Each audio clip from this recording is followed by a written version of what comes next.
And welcome. You're locked into the Locked On NBA Trade Deadline show. I was bumping that music there. I had not tried that music yet before. I'm Nick Angstadt, host of Locked On NBA and Locked On Mavs. Here joining me, as always, Pat the Designer from Locked On Bulls, Windy City Breeze. What you got for me, Pat? Oh my God, what is happening? The All-Star game is messed up. It's over with. Everybody's on the move. James Wiseman, the newest Detroit Piston. What? I am Bulls, by the way, do something. Anything, please. Something. There are trades going fast and free. We will be covering them all here for as long as we can hang on. Pat's got his voice back. If you listen to Locked On NBA today, it sounds like your voice is a lot better from last night. You're sounding like DMX last night. Apple cider vinegar, a spoonful of honey, and peppermint tea, ladies and gentlemen. That is the combination. Shout out to the lovely Mrs. Designer. This will be a less structured show than you're used to from Locked On NBA. We will be just reacting to trades and talking about, like I will be doing right now. The Hawks are sending 5 second-round picks to the Warriors for Saddiq Bey. 5 second-round picks? Second-round picks must mean nothing now. Five second-round picks is so many. We had like 60 second-round picks traded today. The Bucks, I feel like, are in their basement, like printing second-round picks. They're just like they're laundering second-round picks. Is that it's like, how do the Bucks have 5 second-round picks they can send out for Jay Crowder? Bro, what is happening right now? Let's start with this, though. We saw that you and I talked about the Kevin Durant trade on Locked On NBA today, but that's the big thing. Do we think that teams are responding to that today? Do we expect some of these trades that we've seen so far, the Tybalt to the Blazers, the Bones Highland to the Clippers, the whatever the Warriors are doing right now, are they trying to respond to this Kevin Durant deal? I'm going to tell you this right now. This is the opposite of what we saw with Rudy Gobert, right? Remember, Rudy Gobert gets traded. Everything kind of like stopped. Like everybody was like, okay, well, the market's dead now because of how much they traded it for. It also might have been what they thought about Rudy Gobert going to Minnesota, right? Like, okay, that doesn't really change the West as much as people may think. Kevin Durant to the Suns changed how teams had to ramp up for the West, and it is raising the absolute prices of some of these deals. I mean, we're hearing about teams really, especially now in the Eastern Conference, something to keep an eye on. With Kevin Durant going to the West, teams are like, okay, we have to try and bolster what we currently have because now there's an opportunity to move up. I am keeping an eye, of course, on the Bulls side, right, on a potential Zach LaVine trade. But here is the most exciting part, I think, or most interesting. I don't know if I'll say exciting, right? I'm a Zach LaVine fan. I like Zach. I think he'll take a bigger step. But the most interesting part is the price that's being talked about here. So in the framework of a potential deal, they're talking about Evan Fournier, Derrick Rose, Quentin Grimes, Obi Toppins, and 3 first-round picks. That is the prices that are being thrown around today. Let's bring in John Karalis from Locked On Celtics, Locked On NBA. John Karalis, what are your thoughts on a potential Zach LaVine to the Knicks trade and the Bulls getting all that stuff back? I mean, well, first of all, it makes the Josh Hart move make a little bit more sense. It's like why are you getting a nice little supporting player when you don't actually have the guy to support? The supporting player. It's like they went and saw like a big outfit on Banana Republic website, and they're like, "I'm going to start with the socks."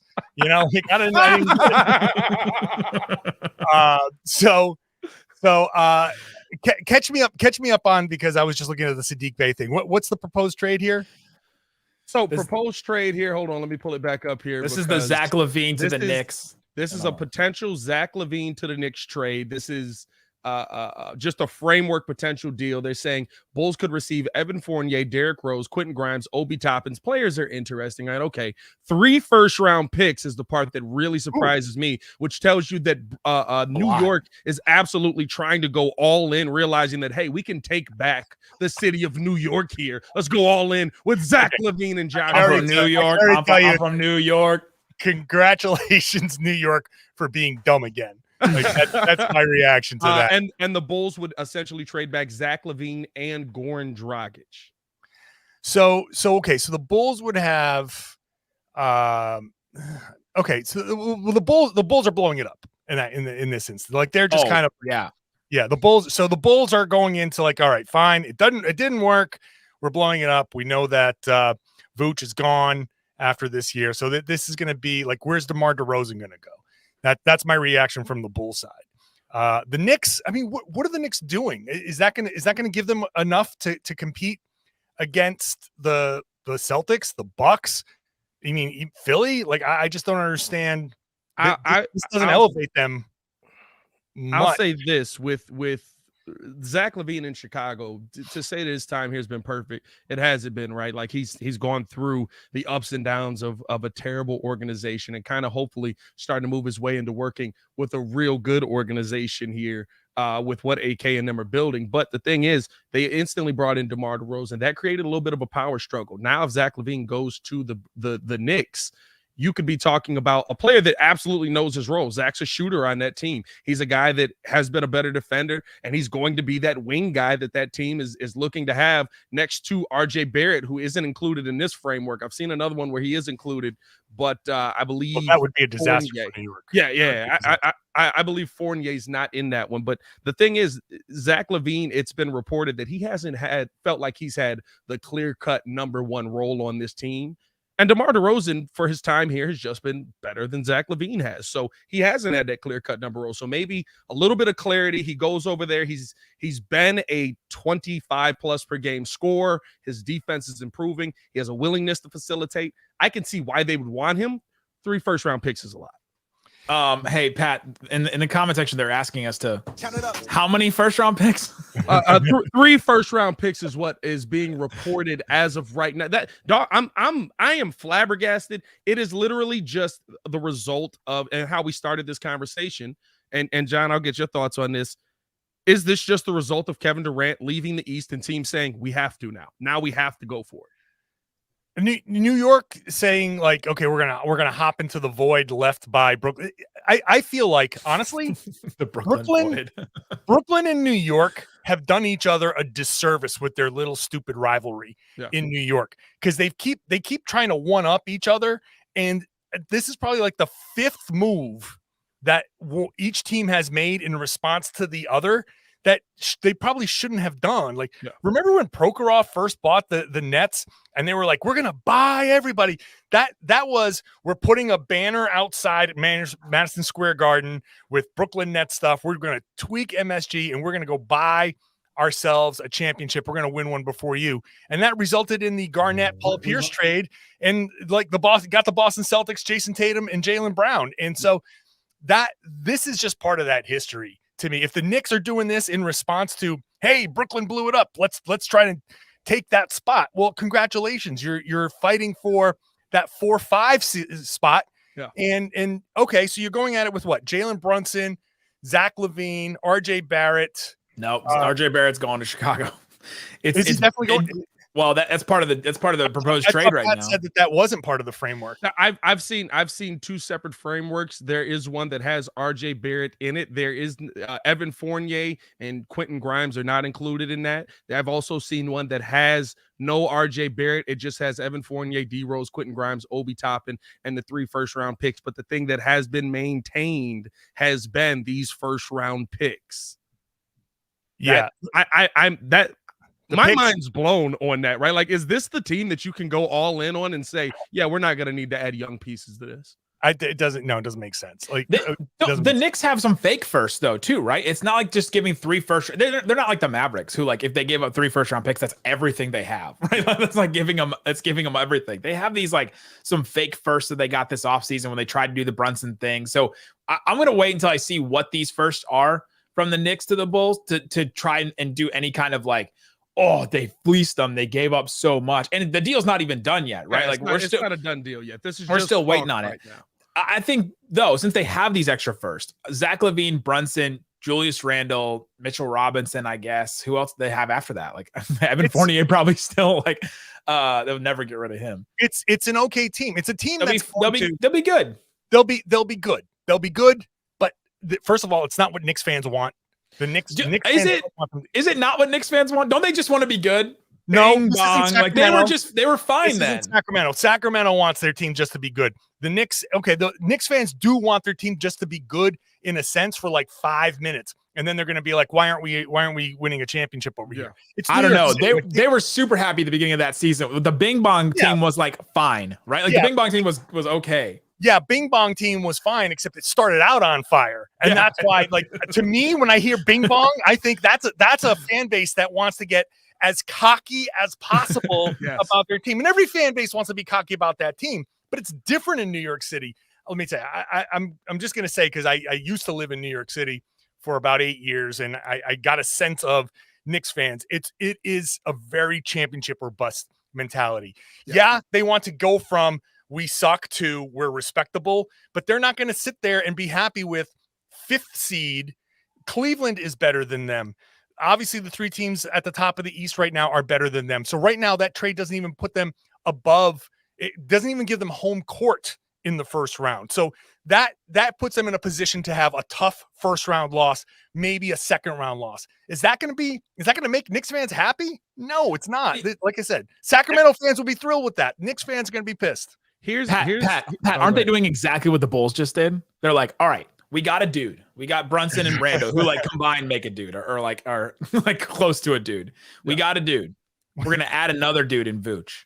And then we're going to get another dude in DeRozan. And then like we'll be good adjacent. And then eventually we'll be able to be actually good. Like the Knicks, I feel like are following the same exact playbook that that the Bulls just did. And that didn't really work. Well, I think the difference here is, right, the Knicks are making lateral moves where the Bulls had to do something that a lot of people don't focus in on. The signing of Zach LaVine, many of us have talked about, right? Like, you had to sign Zach LaVine because you had to make your organization respectable again. There were many people around the NBA. I don't know if it stems all the way back to Jordan. I hear some older reporters and things say that the players have never wanted to come here because the Bulls didn't want to pay Michael Jordan.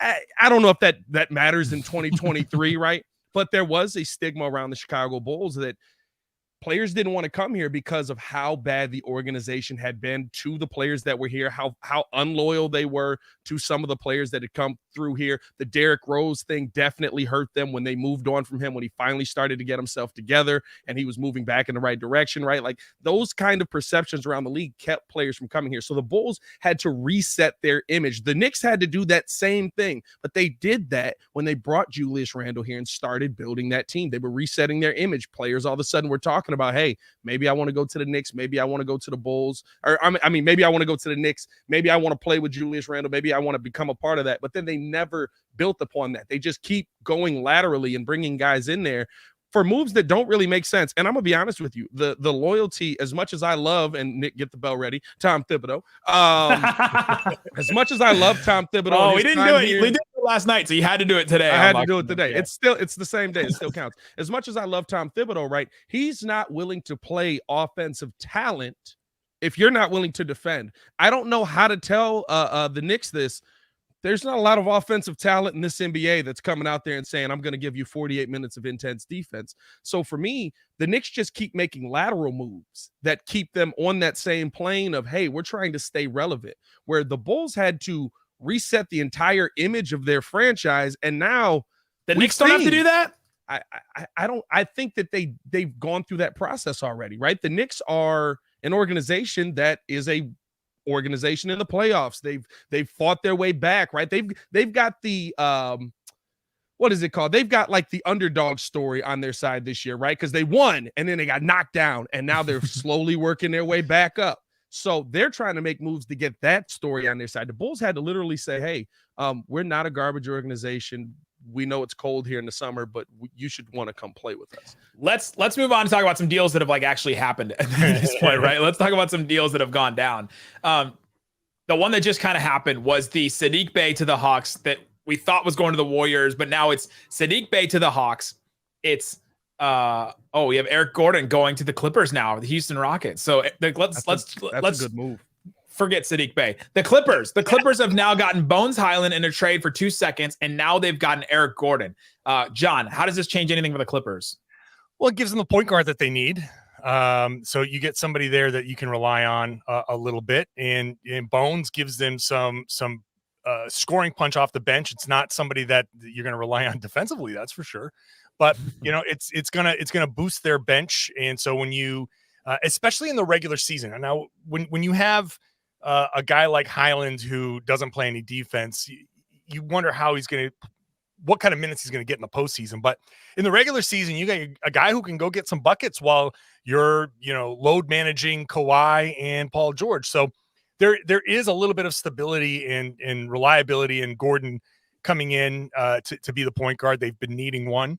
And Highland, I think, a little bit of support off the bench. And hey, if you ever get stuck and somebody is cold, you can put Highland in and maybe he can be a spark off the bench and get you going for a little bit. Clippers now get one of the best meme guys in the NBA too in Bones Highland. That'll be fun for them. Incredible meme. Meme ability is out through the roof. I'm so fascinated with this Bones thing because the Nuggets are just getting 2 seconds, and the Nuggets need player. They're what? No, are they getting something else? No. I'm just saying. I just felt like I was going to let you finish your point. I guess putting relax, Kanye. I guess the finger is like, I'm gonna let you finish. The finger though makes me think I should stop because something happened. No, you're right. I shouldn't do that at the trade deadline. Don't give me the finger. It's weird.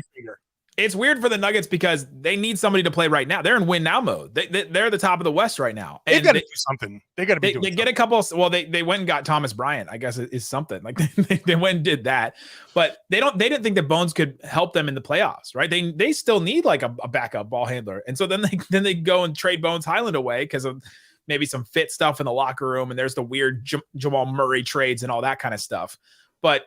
It's weird that they send him to the Clippers. Like, what could the Clippers expect from Bones Highland now if the Nuggets didn't think he could help them in the playoffs? Like, I guess this is just a long-term play for the Clippers, Pat.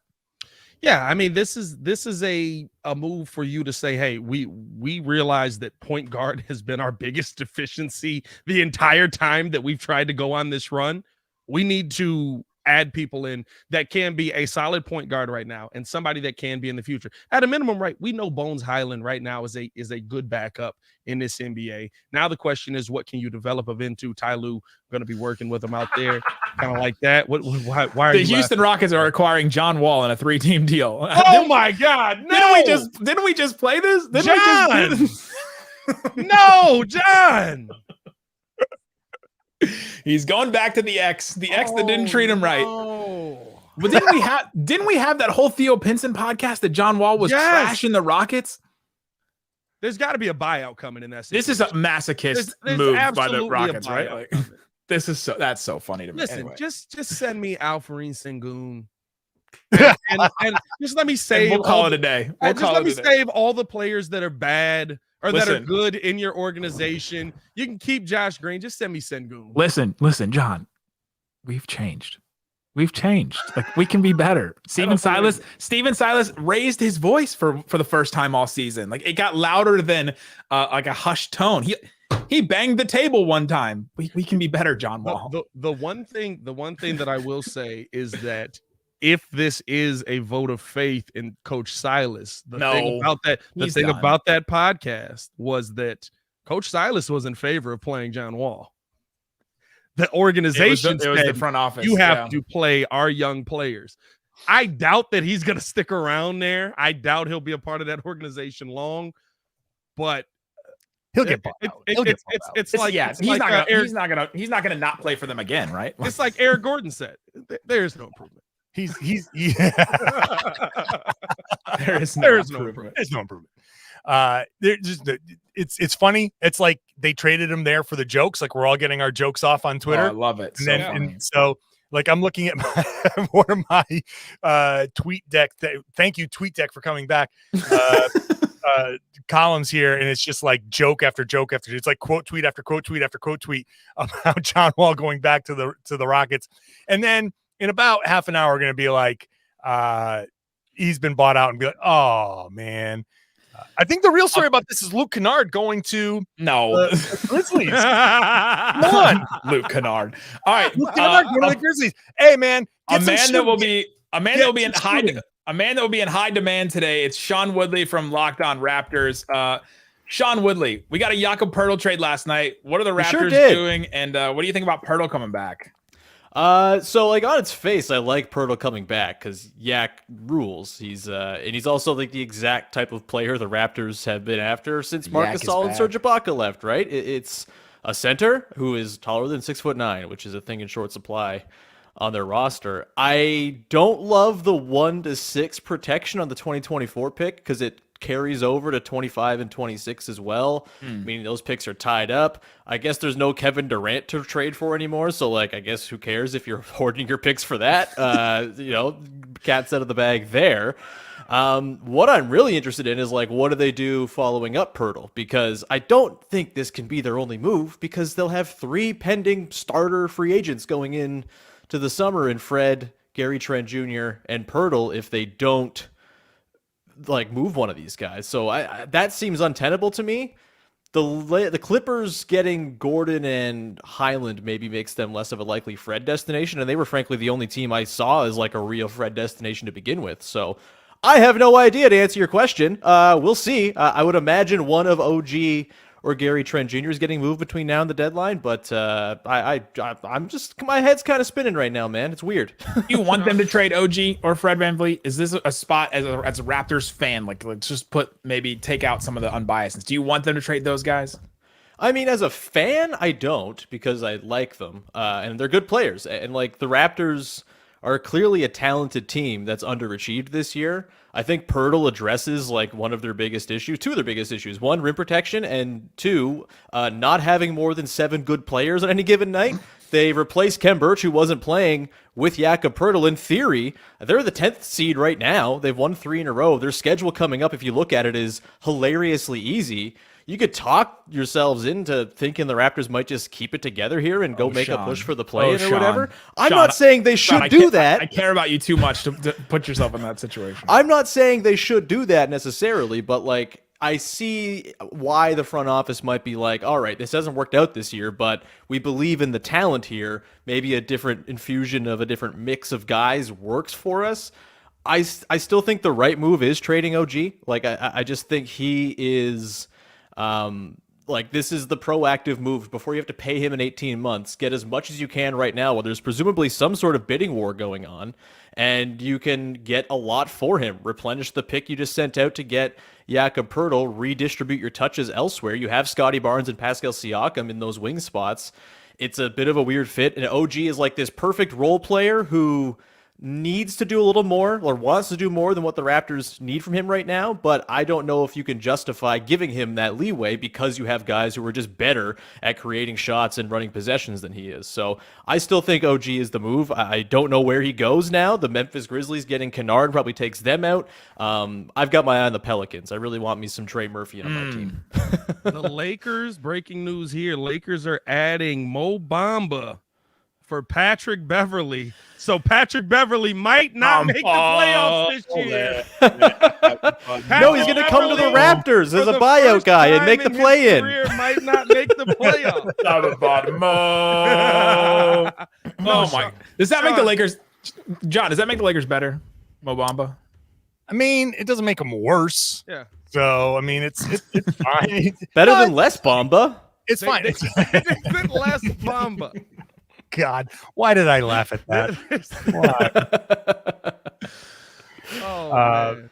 Yeah, man. I mean, I think the Lakers did a decent job of getting between D'Angelo Russell, they got Bamba, they got Malik Beasley, they got Jared Vanderbilt.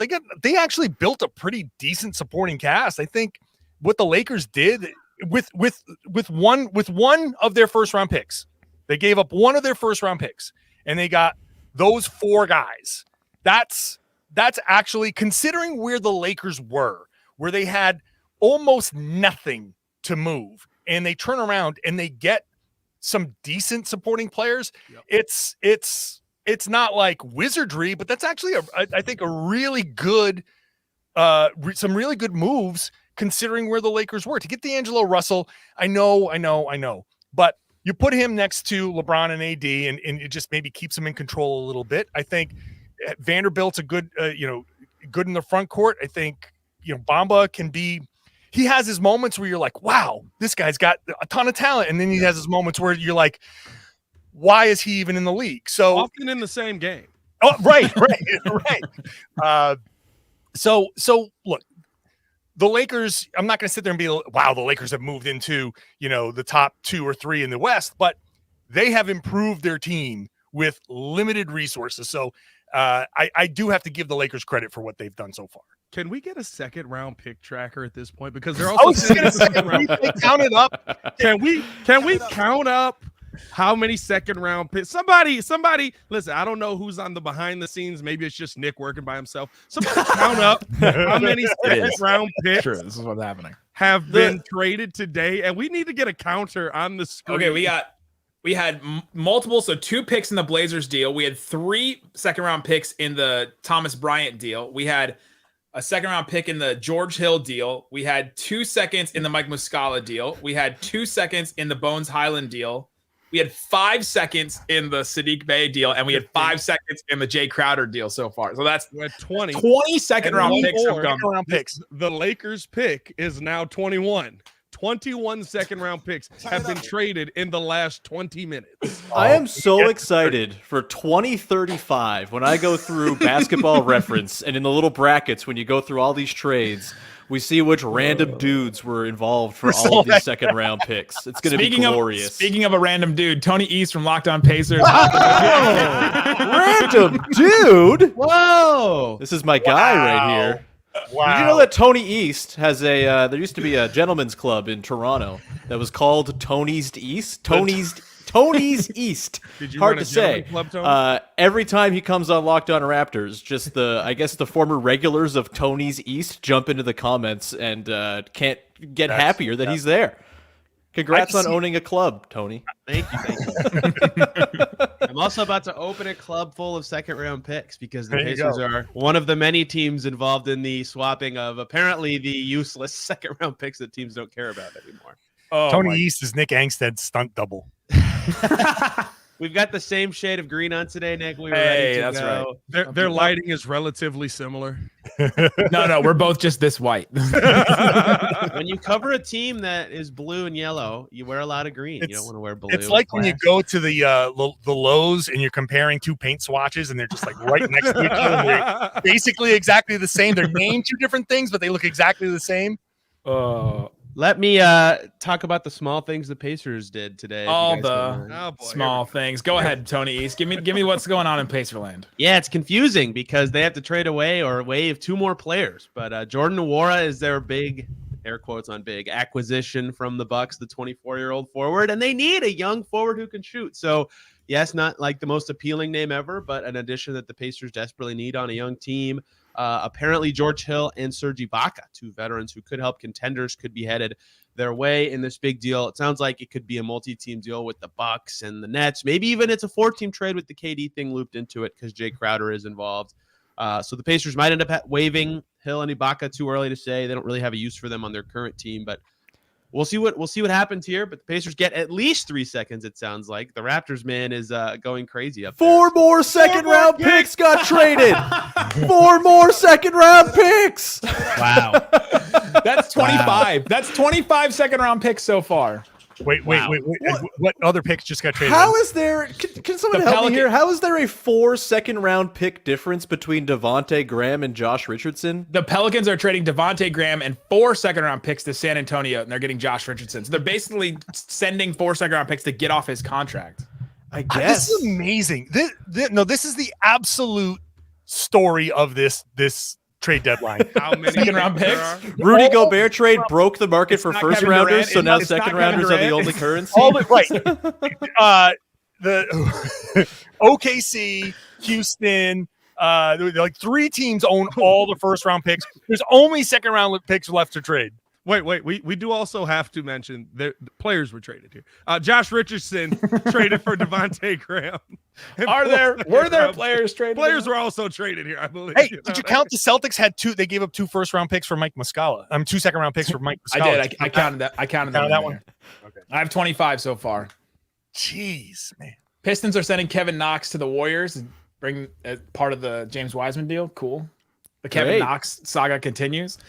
I guess Shams said on like the show that Shams does, wherever it is, that the Warriors are in on OG now too. I don't see how that's doable now that Wiseman's gone, but Second round pick, Sean. That's how. They got a It's million true. second round. They got 5. they have all the second second round picks now. 25 second round picks for OG. Would you Anunoby. take 25 second round picks for OG Anunoby right now? I wouldn't take 1,000 second round picks for anybody. Who cares about second round picks? Very clearly, they're just like monopoly money falling from the sky. They're not real, right? Denver cares about second round picks.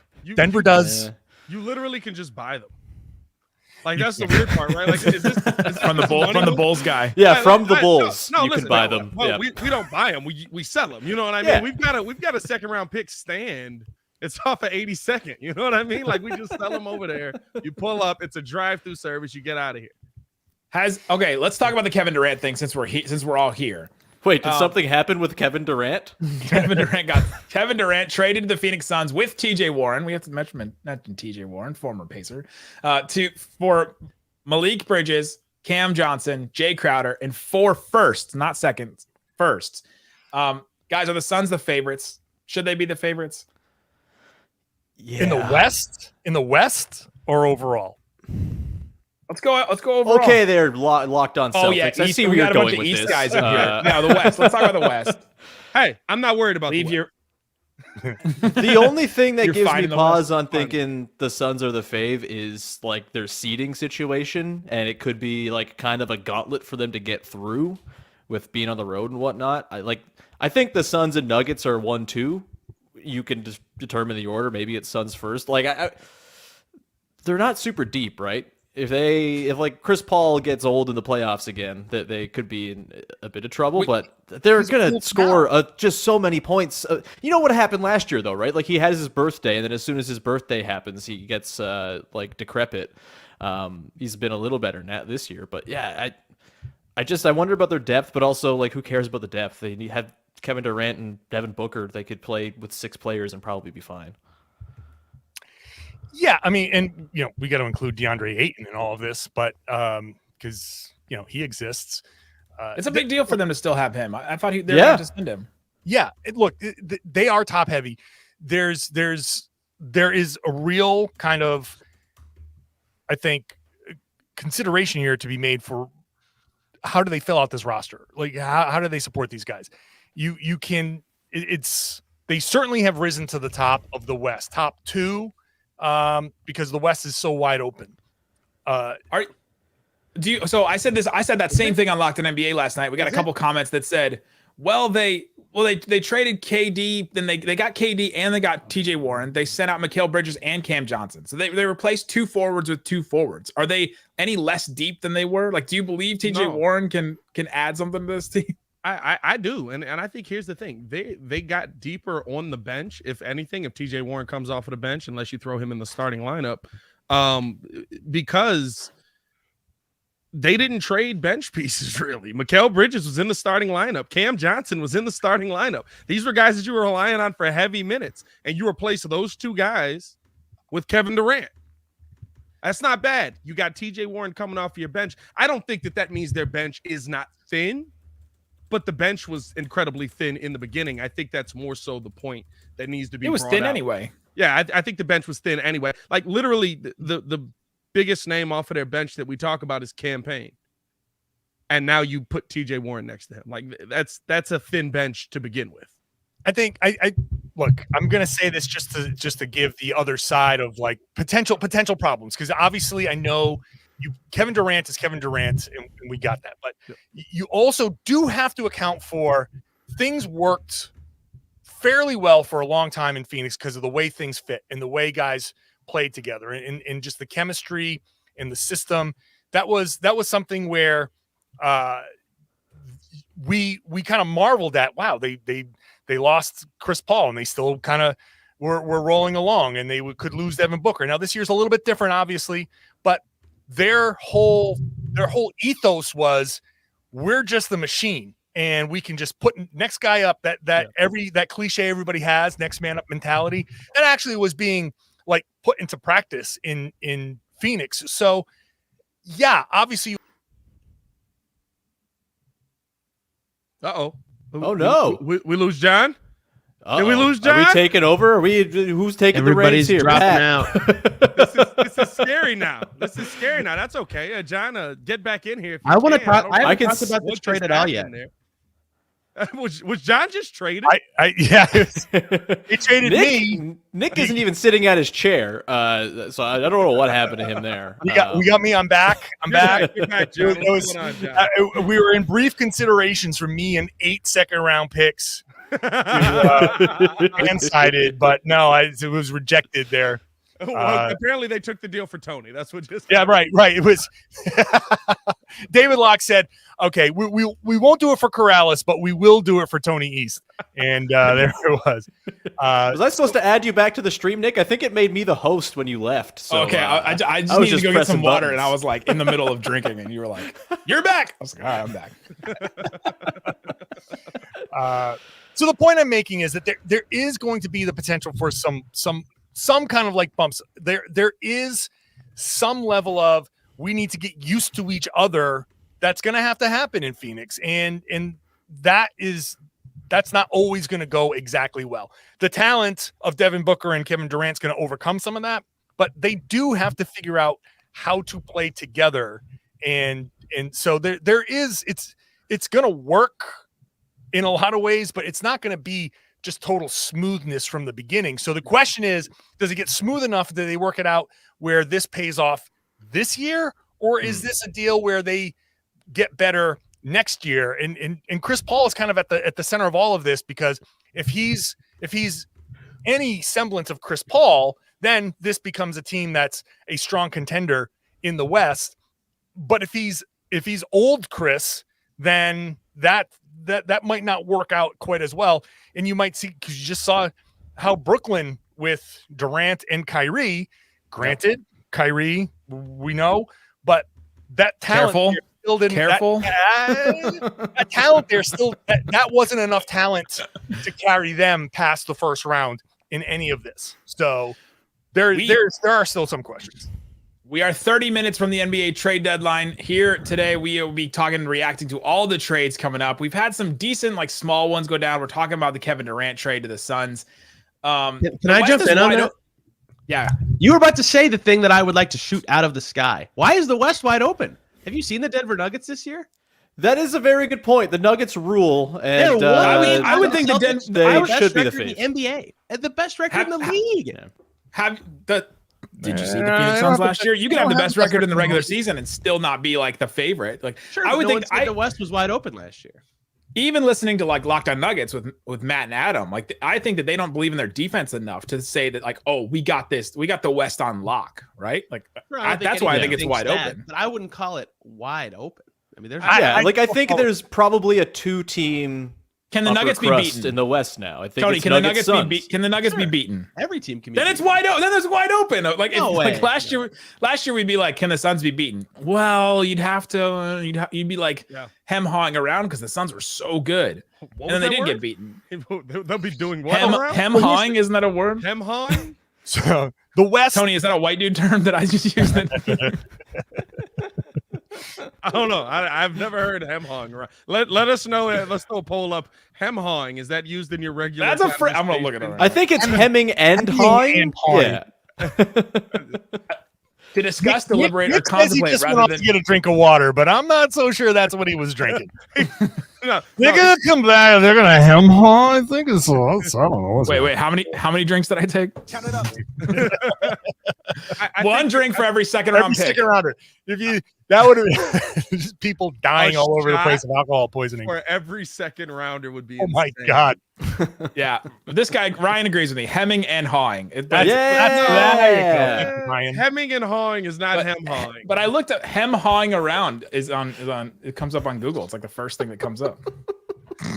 Hem haw is like a rapper shortening hemming and hawing to rhyme with something in a bar. That's what that. Hey, I'm gonna tell you. This is right what now. the people came Pacers here to have news. us talk about, No man. rapper has ever shortened Pacers hemming and news. hawing.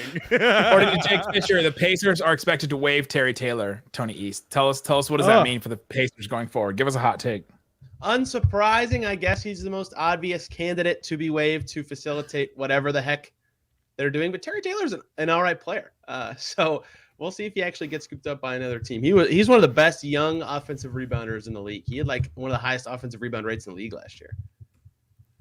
Who would Terry Taylor help if he like went to another team right now in the buyout market? Does your team need rebounding? If so, your team Yes, needs yes. Yes, the Mavs actually would be. Anyone can help the Mavs. They have 4 players. Josh Green counts for 2. So, has anybody? Let's talk about some of these other deals that we've seen gone down today. Has anybody gotten significantly better today besides the Suns? I think the Lakers have gotten significantly tough, right? You have Anthony Davis and LeBron James. But I think the thing is, right, like we talked about this on Lockdown NBA last night, you went from having guys that play in the NBA to having legit NBA players, right? The guys that you know can specifically do things that are going to be an asset to what the players on your team currently do, right? LeBron James has needed shooters around him the entire time. You went and got a couple of those for him. So I think the Lakers are a team that you have to look at. D'Lo's a player that, to me, a little bit better off ball than, you know, trying to make all of the decisions at the point guard position, which is perfect standing next to LeBron James. You know, maybe just don't record any videos as you go back home, right? It's the 2018 season again. But outside of that, right, I think a lot of teams are just making bolstering moves, just making depth moves, except the Suns. The Suns are making less depth moves. But, you know, like that's the thing. You're now seeing teams kind of just float names around more so in the East, but we haven't seen a ton of these names get pulled the trigger for in the Eastern Conference. I love this notion that Thomas Bryant requested a trade from the LA Lakers. I wanted to make this a topic, but I wanted to have some juicier ones first. How good of a player do you need to be to make a trade, to request a trade? We've seen Cam Reddish, we've seen Furkan Korkmaz, we've seen Jay Crowder, and now Thomas Bryant have all demanded a trade this year. I like it. Empower the players, baby. This is like the natural endpoint of player empowerment is 15th man asking for deals. Trade requests. When do we get two-way guys? Can two-way guys start demanding trades? Can G League guys demand a trade to another G League team? Like, where do we get to the point where, like, all right, sometimes you just gotta force your way to Sioux Falls, man. It's just the way it is. Look, I have when you look at the evidence. There's LeBron James taking a contested fadeaway when Thomas Bryant had a seal right underneath the basket. Selfish. He's a selfish basketball player. He's on a selfish team. Of course, you're going to request. It's on. There's a photo being disseminated throughout the entire world for some reason. And Thomas Bryant's like, I was open. Trade me. Get me out of here. Oh, Thomas thought he had it too. You know what I mean? He was right there. He really had that look like I've got the mismatch. Yes. History after this play. Like I'll say this too. I think the one thing that we can say that we found out about the Lakers that might change the dynamic of what this team is right now is that there seemed to be some contention happening with the team. Even I talked about last night where AD's just kind of staring it down there was such a focus to get LeBron this record. And it seemed like there wasn't as much of a focus on winning at times, right? It was just get LeBron the ball. We're not worried about winning. Just get him all his points. I'm with Applesauce today. He said no Lakers talk. Get enough of that on ESPN. I thought with the Celtics guy we would not have as much Lakers talk, but I feel like it's been brought back up. The Clippers are getting Mason Plumlee. Deals. I mean, I can talk about Mike Muscala if you want. The Clippers are getting Mason Plumlee. What everyone wants to know is how many second-round picks are going to the Hornets, baby. They're sending Reggie Jackson the deal, maybe a second-round pick. But the Clippers have now gotten Bones Highland, Eric Gordon, and Mason Plumlee. Are the Clippers better today? I'll ask John Karalis, are the Clippers better today?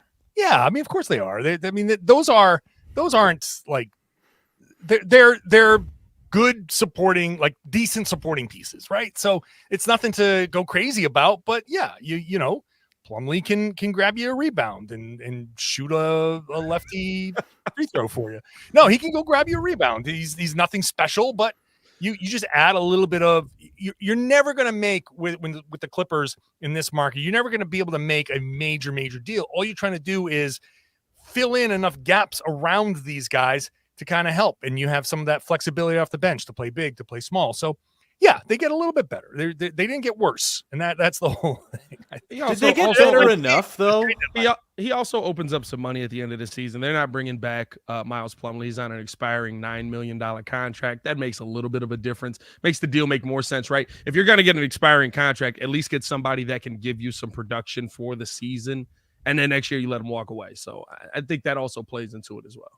Did they get better enough, though? I guess, like, Bones Highland, I don't see playing in a playoff series. Dude can't defend, and dude will probably just commandeer possessions away from the guys who should be running the possessions. That's why he's not with Denver right now. I think Plumlee's a great ad because they just needed someone behind Zubats, but like Gordon's good. Like they just have too many guys is the thing. They have so many guys, and I felt like they were ripe for a consolidation trade, but instead it just feels like they've added an extra guy or two to the mix. It's going to complicate the rotations even more. Like you can only play so many guys in a playoff series.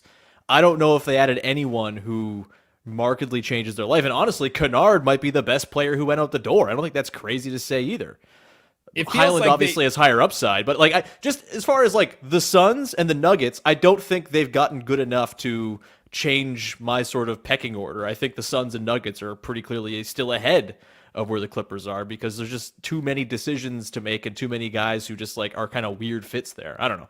Also, most Clippers fans seem very mad about the team. It's sort of where I'm pulling all this from. Weren't we told the Clippers were the deepest team in the NBA anyway? Now they're just flipping out deep parts for other deep parts. Yeah, depth has diminishing returns, right? Like there's only so many minutes to go around in a game. You can't 2K it and have 15 guys play 9 minutes or whatever it is. Like you get to a playoff series, you're going to have 8 or 9 guys play, and I don't think they've really changed outside of Plumlee and I suppose Gordon changed who their 9 guys are going to be in the playoffs. Yeah, I would agree. I think they traded. I like how you said it. They traded guys for guys, right? Like they traded guys for usually guys. what Like, happens. I don't feel. But no, they didn't get any dudes though. That's the thing. They had to get a dude.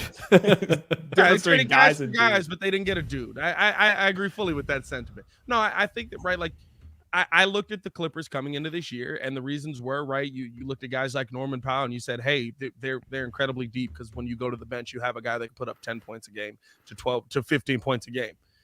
You're now moving on to guys that at times can give you 10 to 15 points a game, right? As John said, Mason Plumlee can grab a rebound. I'm not impressed by anything they did, but the biggest question with the Clippers doesn't change. How often are Kawhi and PG going to play together? The thing that drives me nuts about the Bones thing, like, is no one looking around and like asking some questions about like this dude was playing for the Nuggets with Nikola Jokic, probably the most fun guy to play with, the guy who's going to set you up for success better than anybody else. The team is one of the 2 or 3 favorites to win the championship. And he's like, nah, not for me. I got to go get my shots up somewhere. Like, that feels like a red flag for a contender to then go trade for him. I don't know. I'll tell you this. I get it. You're not wrong necessarily. It's just that these young guys who they're just scorers in general, this is a business. This is their livelihood. And he's a bucket getter. And this is not the time of his career. It's not the time of his life where he wants to go sacrifice buckets to go get a championship. Well, guess what he's going to do on the Clippers? He didn't sign with the Clippers. He got traded to the Clippers. Yeah. You know what I'm saying? So he whenever he's a free agent, he'll probably want to go find himself. Like he's the type of guy that probably would want to go to OKC or somewhere where he can go get a bunch of shots up and get his next contract. These guys at this age, they're playing for contracts. And if he's out there saying, hey, great, I'm a minor rotation piece on a championship team. That's great for the civic pride of everybody in Denver. That's what people in Denver, the fans, people in the chat want. Yeah. But for Bones Highland, he's gonna make that next contract. And in that next contract, when it comes around to negotiate that, they're gonna be like, hey, yeah, you averaged like 4 points a game. It's like you didn't play me. Yeah. So he wants to make millions of dollars and not minimum contract money. So that's where a guy like him is coming from. I guess I just feel like in the long run, self-awareness will get you paid. And like, it doesn't feel like Bones Highland is exercising a whole lot of self-awareness in the situation he was in. Oh. And like, had he been just a really good 7th or 8th man and kind of bought in, it's not like he's not going to get looks up for that team. 100% like agree. That would get him paid when he's done this contract. I don't know. Not as much as he thinks he can get paid. You're probably right on what he's capable of on the floor, but in his mind, we do have to take into account in his mind, these young players' mind, the very first thing they're trying to do is prove themselves in the league and get that next contract. These guys aren't worried about winning in their place on a championship team until they're into their mid to late 20s. Yeah. And they're like, okay, I've made my I'm on my third contract, and now I get to go sacrifice for a championship. He wants to make his money. He's only got guess, so maybe the question here is more the Clippers. Like, do you think he's going to be cool being the 11th man on the Clippers? Like, if he wasn't cool being the 9th man on the Nuggets? Like, no, him and Terrence Mann are asking for a similar sort of tension there. And him and Terrence Mann are going to be so mad that they're not used enough. But breaking news, I guess. I haven't used this drop enough today. The Atlanta Hawks do not have a deal for John Collins. Not enough second-round picks going to the There's Hawks not enough, for him. there are Couldn't not get enough the second-round seconds. picks in the world for John Collins to be moved. Pat, how can John Collins not get moved again? Like, again? Dog. I'm gonna tell you this. Once it starts with dog, I'm gonna sit down and grab some popcorn here. All right, here we go. I'm gonna tell you this right now. The overvaluing of John Collins by the Atlanta Hawks has been the funniest thing I've seen in recent basketball. Not only just to the point of, hey, we want so much for you to make a trade for him, right? Because teams have called about John Collins a ton. But not just we want so much that you're going to make a trade. But before that, we're willing to give you an extension on his contract and up your pay for one playoff series. For one playoff series. This all stems from one playoff series. I don't feel bad for him. This is the story of a dude. This is the NBA's version trade of rumors. A man, not a dude. A man, not a dude. This is the NBA's version. He's not a dude. This is the NBA's version of the Jimmy Kimmel bit at the end of the show. Sorry, Matt Damon, we just don't have time. We'll get you on next time. Yeah. That's what this is. Sorry, Bump John the time. Collins. We Bump the ran time. out of time to trade you. We'll get you on at the next deadline. July 1st will come around, and no deals materialize. And next trade deadline, he's gonna be the only guy in the modern NBA to stick with a team his entire career and be in the trade rumors every single year. Every year. You can have a 16-year career with the Hawks and constantly be in trade rumors.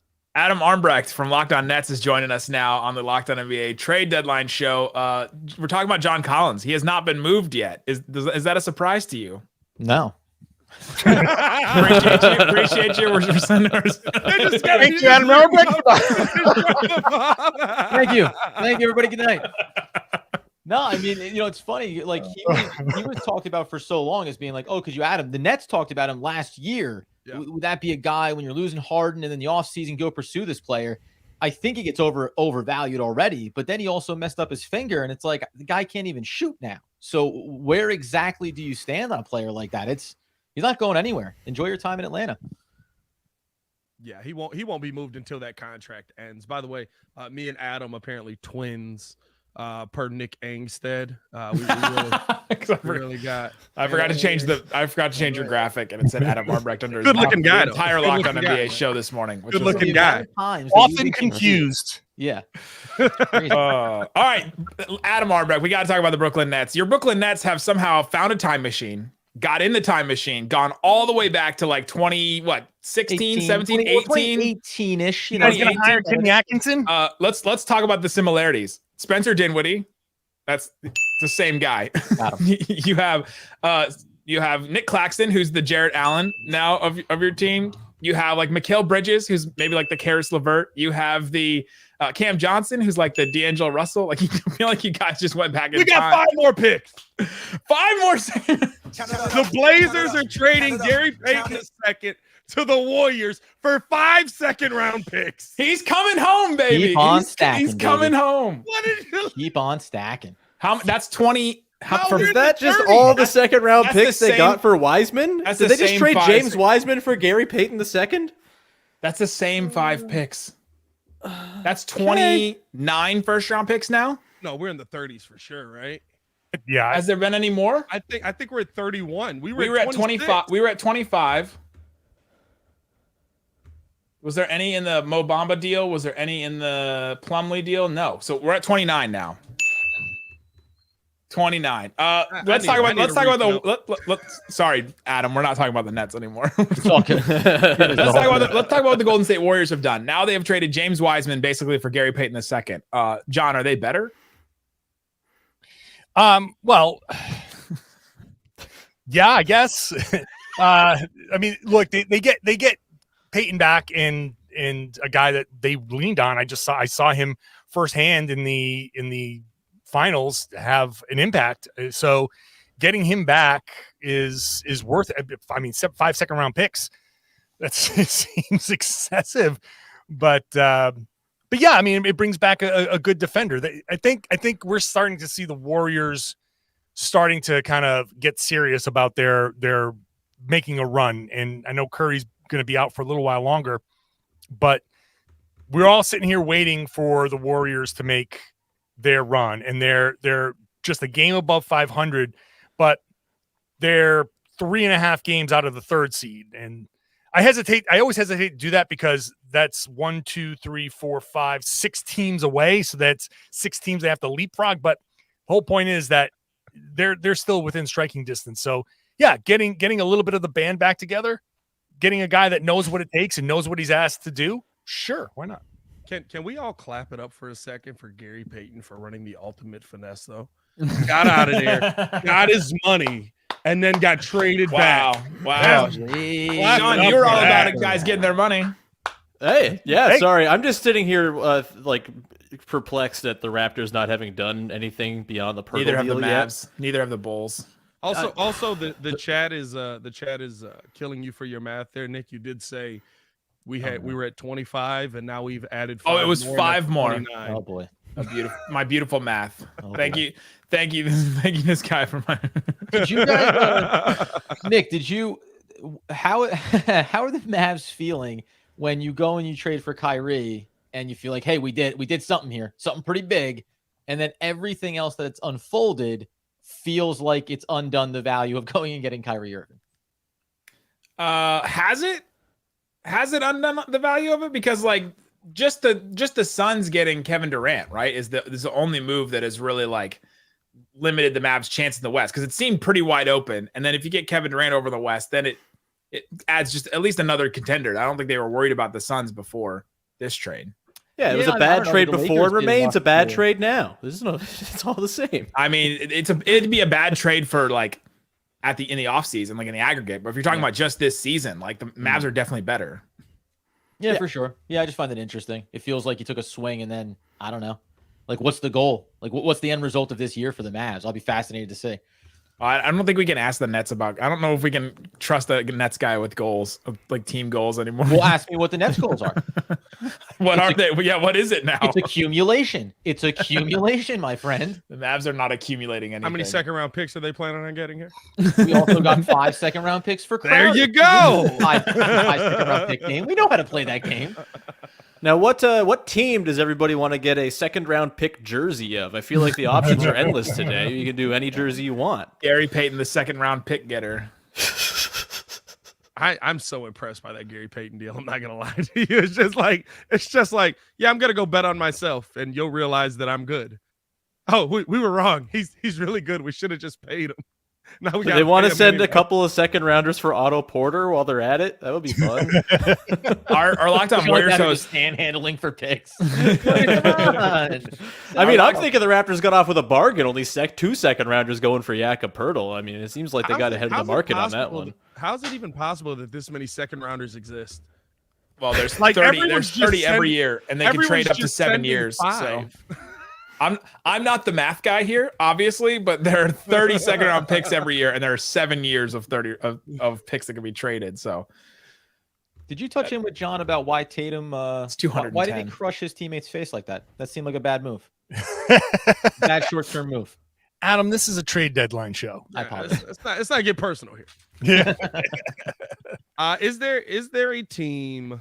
Question to the panel: is there a team that hasn't made a deal yet that you think needs to make a deal? I mean, I think I saw 27 of the 30 teams have already made a deal. I think from Chicago might be the team. I think it's Chicago, Cleveland, and Miami, the only 3 that haven't. Yeah. Miami's I a good guess- choice. Miami's a good choice. Yeah. Yeah. Yeah. I mean, you could say the Raptors too. They haven't done one of the selling trades I thought everyone thought they were going to do, and maybe they have to do that. But maybe they don't. They don't agree. Can Yeah, they they're- do something over the summer? I mean, what's the rush for Toronto? They're not doing anything now. They can, but they got 3 pending UFAs as it stands right now, and if you want to keep them, you're gonna have to pay a lot for those 3 guys, tax implications, all of that. You can sign and trade. You can pull a You sign and trade over the summer. You can. You can say, hey, we're gonna get cap space. You can let a couple guys walk for cap space. You can do sign and trades with all of these moves with teams out there. I think with the impending cap spike, there might be a little bit more of a willingness to do some sign and trades, knowing that in a couple years, it's not going to really matter as much. Percentage of the cap that you're paying these guys isn't going to be as high. So depending on the team, depending on what their situation is, because if you receive a guy in a sign and trade, you're hard capped. There might be markets out there to sign and trade guys. So I'm not as worried about Toronto. You're not making a move to win a championship this year. I'm sorry. You're just kind of out of the running there. So we know that's going to be the case. Miami, though, still has that faint hope of, hey, if we get our shit together, or I'm supposed to not say that in this podcast. If we get our stuff together. Boot him. Hey, if LeBron can drop the F-bomb on TNT, I can say that. LeBron James of the podcasting world. That's right. Let's And you're Thomas Bryant posting up, and I'm never going to pass to you. We still have 2 minutes left till the deadline. We know that deals happen after the actual deadline happens. But let's go by team, at least the people that are here right now. I'll start with the Dallas Mavericks. There's I think there's some Mavs fans in the chat. If you're a Mavs fan in the chat, leave the raccoon emoji. And oh God, here come all the raccoon emojis. So the Dallas Mavericks don't seem to be doing anything right now. There'll be a player in the buyout market. Jake Fisher reported earlier today that there's going to be a bunch of guys in the buyout market because we've got a bunch of these guys flying around for picks. And so then the other team doesn't really need that player, and then they'll buy him out. So we'll see what happens with that. And Christian Wood appears to be staying, according to Mark Stein. They did not find a trade for Christian Wood. So they're just going to roll into the playoffs and into this team, or into the rest of the season with Christian Wood. It doesn't look like they're going to do an extension for him, but we'll see, because the Mavs have touted if Kyrie leaves, then we could get max cap space. That does not include a Christian Wood extension at all. They'd have to not have Christian Wood on the books at all. They'd have to just send him away, or just denounce his rights. So he's going to be on the team. I honestly think of the guys that got moved today, is Mason Plumlee better than Christian Wood, or helping you more than Christian Wood? Is Mo Bamba helping you more than Christian Wood? They would help. They would help if you got them in addition, but I don't know if they're helping more. The guys that were available, I don't think that there were enough. There are enough good guys available, or guys that are definitely in your playoff rotation, to trade Christian Wood away. As many flaws as Christian Wood has had this season. At this point with Christian Wood, with those options, you might as well just lean into outscoring teams and say, hey, they're already doing it anyway. Right. So, why bring in a guy that's just not really anything on offense, that's okay defensively? It's not like you're bringing in the best defensive centers in the league. So you say, okay, we're not finding anything that's making us a ton better defensively. Let's just lean into the scoring and see if we can put up 145 points a night. The thing that really killed the Mavs today is what Logan just said today. I tweeted this earlier. The lack of second-round picks for the Mavs killed them today. They could have just made one of these smaller trades and sent some second-round picks, but they sent 2 second-round picks to get the pick that ended up being Jaden Hardy. I think that's a good move. You look back and say that's a good risk for the Mavs. They had to send 2 second-round picks to Adams Nets to get Kyrie Irving, which I don't know why. Why do you just need those second-round picks? Could the Mavs have just kept those? That was interesting move to me. But now, but yeah, that really hurt the Mavericks today. They didn't have these fringe assets to move anything. By the way, the raccoon emojis in the chat are insane right now. The amount of people. I appreciate every single one of you guys. It's 3 o'clock. It's 3 o'clock. There it is. 3 o'clock. The trade deadline has commenced. We may see some trades slipping in here under the wire, but it seems like the Zach LaVine deal is not going to happen. Pat the Designer, let's talk about your Bulls here for a second. Why did the Bulls do nothing today? That is an excellent question. Most Bulls fans will be asking. I think more so the Bulls. Here's the one thing that AK has proven to us. he believes that you have to have continuity with a core for you to be able to move forward, which is not the wrong belief. I just don't know if this is the core for you to do that with, right? And the one thing that the Bulls probably are going to look to do heavily is go find somebody on the cheap in the buyout market, because their biggest need right now is somebody who can run the point and take the ball out of Zach LaVine's hands, which is why the thought of the Bulls-Knicks deal might have been realistic, because Jalen Brunson has the ball in his hands. He could feed Zach LaVine.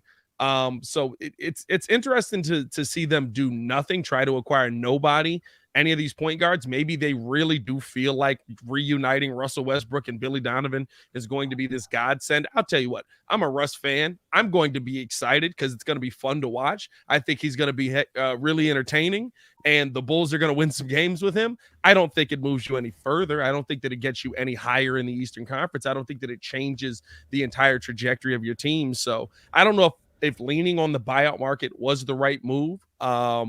A lot of questions here in Chicago, a lot of questions, because you've got a core here that has grossly underachieved, but the one glaring issue that you've seen consistently is Lonzo Ball has not been on the court to facilitate that. Sean Woodley, your Raptors. Masai Ujiri was just like dangling OG, Fred. There's all these different things, and they eventually just got Jakob Poeltl, and are like, all right, I guess we're going to try to go win some basketball games now. Why did the Raptors kind of do nothing?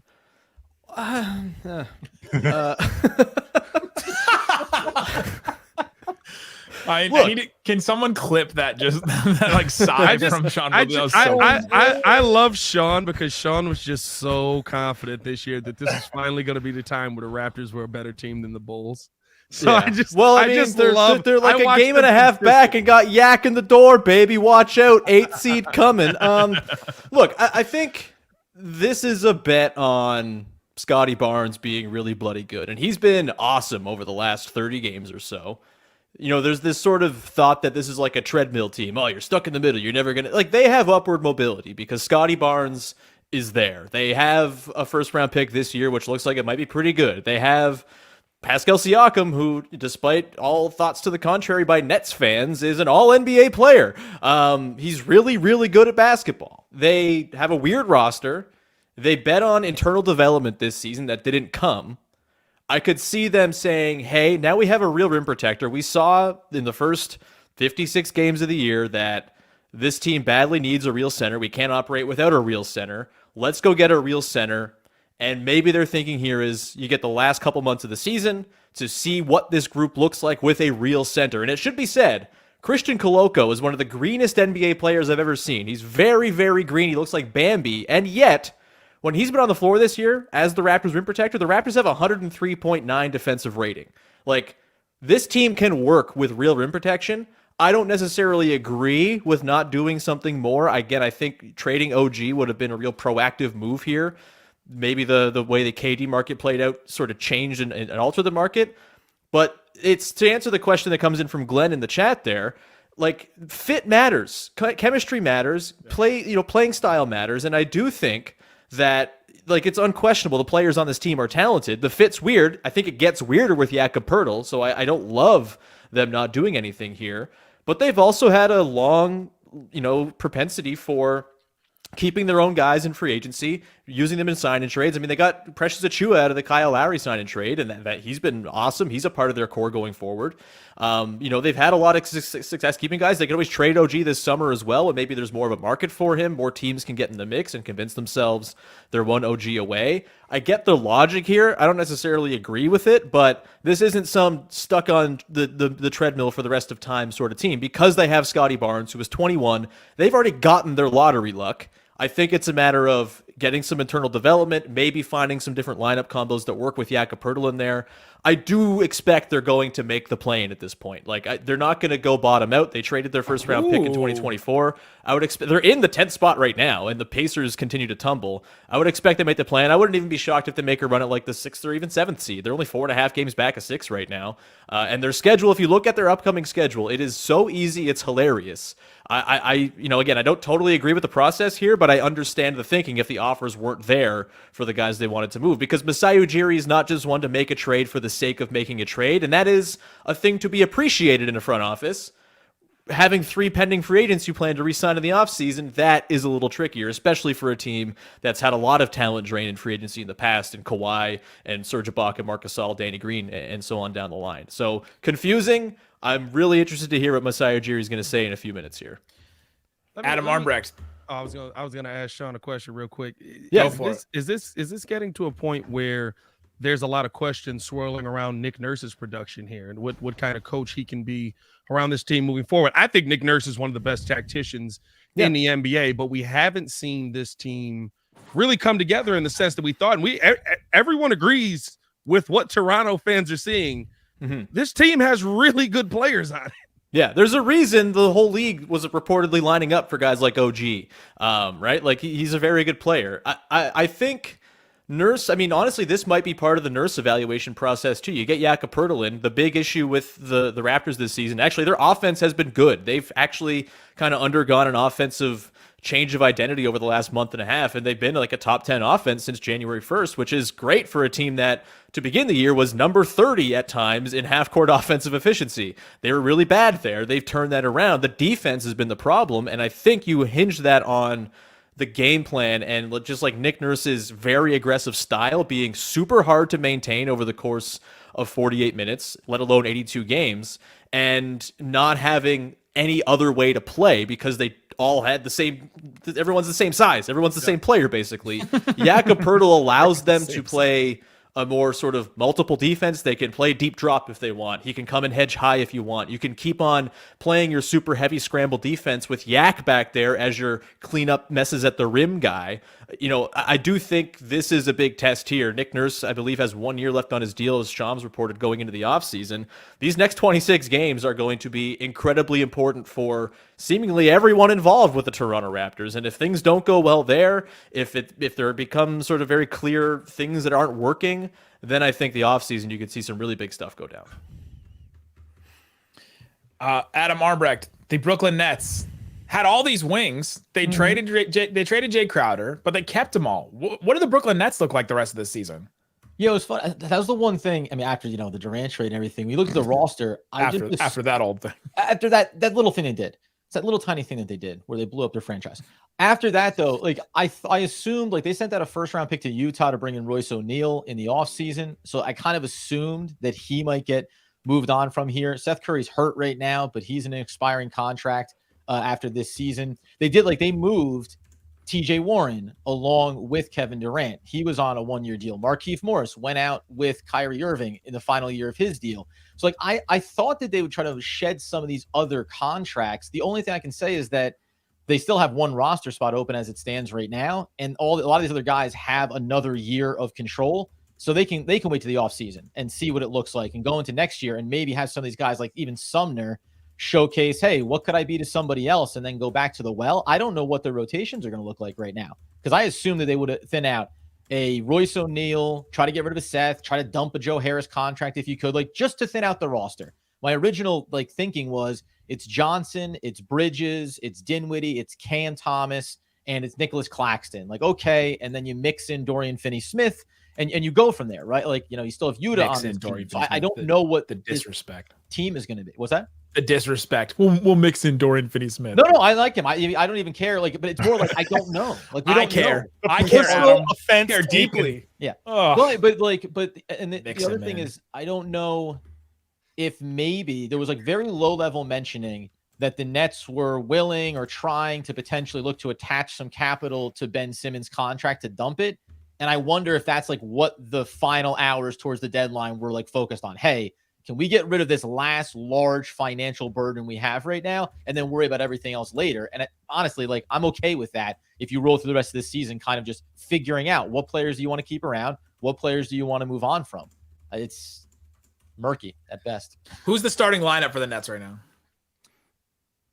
Well, it's going to still be Ben Simmons. Like, this is something we talked about. That, like, come on. That's what they did. Listen, we already talked about this. We talked about this now for the last week, and he was injured, whatever. Where I was like, at some point, you have to stop looking at the money, look at the production on the court, and use him accordingly. Guy coming off the bench, defensive stopper, can be a facilitator, doesn't know what shooting a basketball looks like. Fine. But I don't know. Like, I don't know if they'll make that move here. They probably should. And then I would do, as of right now, I would do Dinwiddie with Cam Thomas in the backcourt. I would have Bridges in there. You can make your choice about Johnson, who's been playing well, coming back from that injury in Phoenix, Dorian Finney-Smith, and Nick Claxton. Like that's the top end of this hierarchy. Guys like Patty Mills and Seth Curry, I guess you'll use them, but I want all the younger guys, like all the guys that can be something for this team. That's the ones I want to see play. So that probably would be that would be my base right there. Interesting.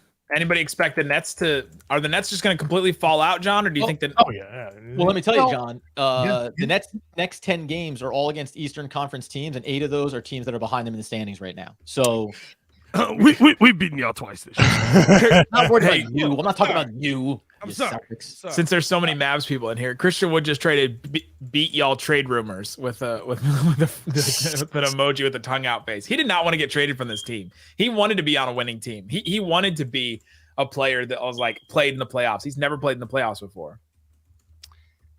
Man, that's nice. Good for him. Yeah, good for him. Just delay the inevitable. That's all.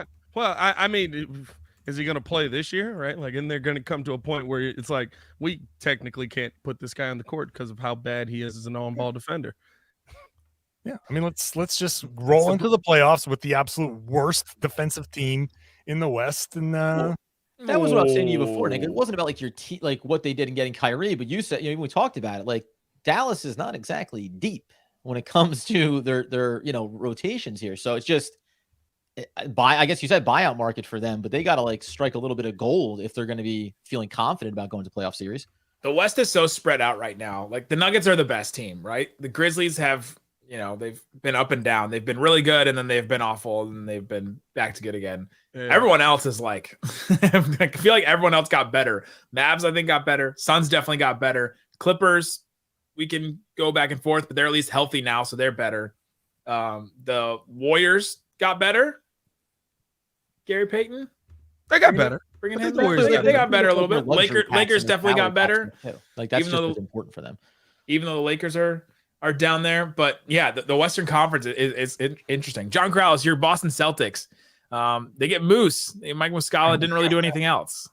Yeah, and I was just going to bring up the topic of, we look at all the things that everybody's been doing. Everything that's happened in this trade deadline is a chasing move. Everybody that has made a deal is chasing somebody else, is chasing the teams above them. Celtics, minor move. Bucks, minor move. Sixers, minor move. Denver, minor move. Grizzlies, even minor move. You get Kennard, but none of these top teams are made any sort of deal where they felt like we have to go big in order to stay at the top. All of the top teams in the NBA said, we're good. We're going to try to add a little depth, but we're good. You guys can go figure out what's happening with the rest of, whatever. But aside from Phoenix, who made a big swing and can be considered one of the better teams in the league, and Dallas, but Dallas was a little bit, that was a smack of desperation. But all of the teams at the top of the standings, Boston included, said we're good. Celtics get Muscala, who adds some depth. He can hit the three. We saw him go 4 of 7 in the LeBron game, and where everybody in OKC was like, "Hey, look at me! I can an individual game here for Mike Muscala." It was the LeBron game, but everybody else was like, "If I do well here, maybe they'll notice me too." So, Muscala's been around. He's been Al Horford's teammate. This is like the 3rd time he's been on a team with Al Horford. So that's going to be fun. But I can't quit Al Horford either. Just it's those eyes, man. Those eyes. Oh my God. Those eyes are just. Have you stared into those eyes? Like you could probably look at him like eye to eye, right? Yeah, he's about 2-3 inches taller than me, but we're pretty close. We're pretty close. Yeah, it's dreamy. He's dreamy. He's an attractive man. I have no problems about saying that. What just happened here? It's what just happened here? Man, I was so fearful that I was going to have a misstep, and just so grateful. It wasn't a misstep. John and I intentionally went that misstep? Way. That's I'm acknowledging a fact here. Now the Celtics are. I think the Celtics are in a fine spot, and they're going to have to figure out how long Jaylen Brown is out, because he has that fractured cheek. But until then, they've shown they've got some good depth, and Muscala just adds that if they need to rest Horford, which they do on back-to-backs, he's a guy that can step in and be that stretch big that helps them out.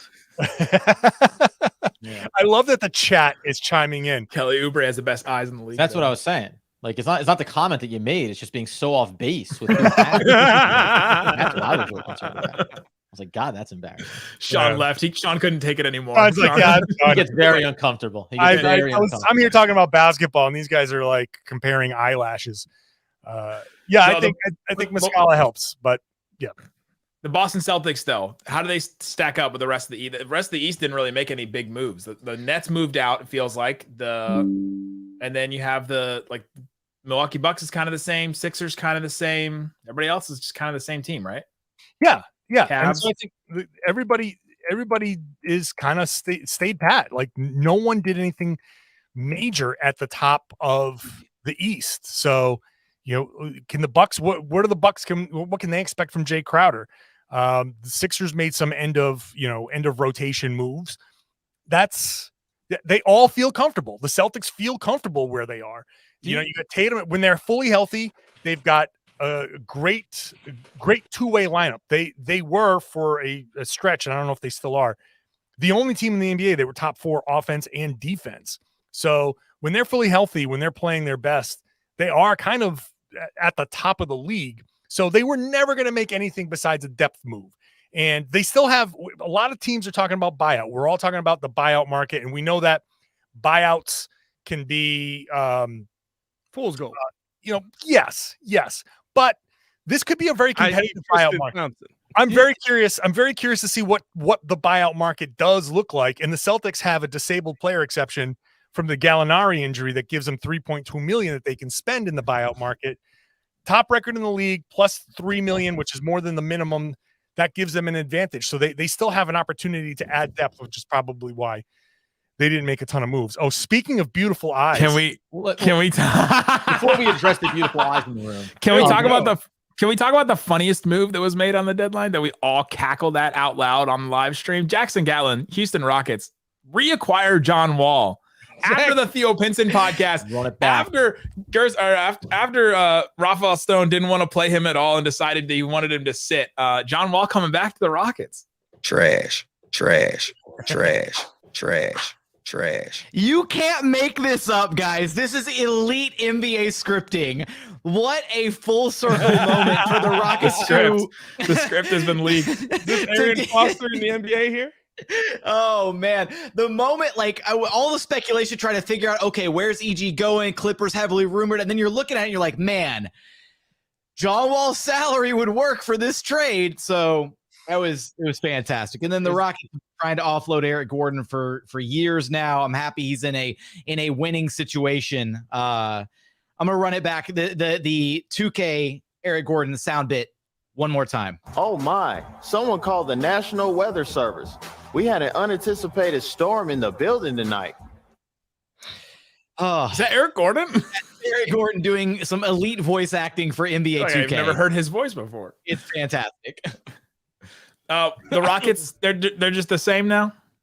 I mean, this is from Rockets' perspective. I mean, going through this rebuild, they really haven't done a whole lot of kind of the moves at the margins, right? Some of the things that you see like the OKC Thunder doing a lot of, or even the San Antonio Spurs have made some moves at the margins to kind of, put themselves in better positioning for the future. And we haven't really seen the Houston Rockets do that a ton. They've kind of just been coasting through this rebuild, acquiring top talent through the draft, all that. But it's been the moves that they've made have been kind of reactive rather than proactive.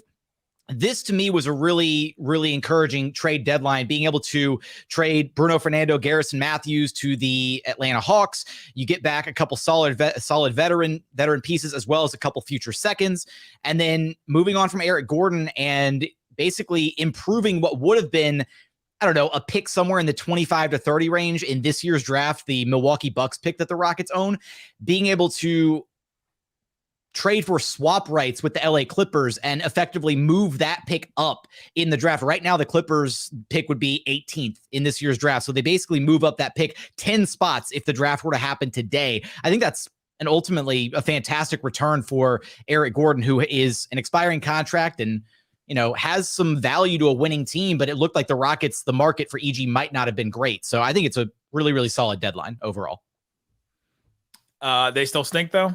Oh yeah, they're still gonna be bad. No. But yeah, where's John Wall's got this for us? Trash. Yeah, they're still gonna be trash. Can I just get Sengun? Like, you guys aren't really using them. Can I get him? Excuse you, they are. First off, what do I have? How can I reply? Yeah. Okay, open Shingun. There we go. But no, you cannot have Şengün. Okay, I will not give up Şengün. He's a cornerstone piece. He's got the best back to the basket footwork in the entire NBA of all big men, and I don't want him to be in Houston anymore.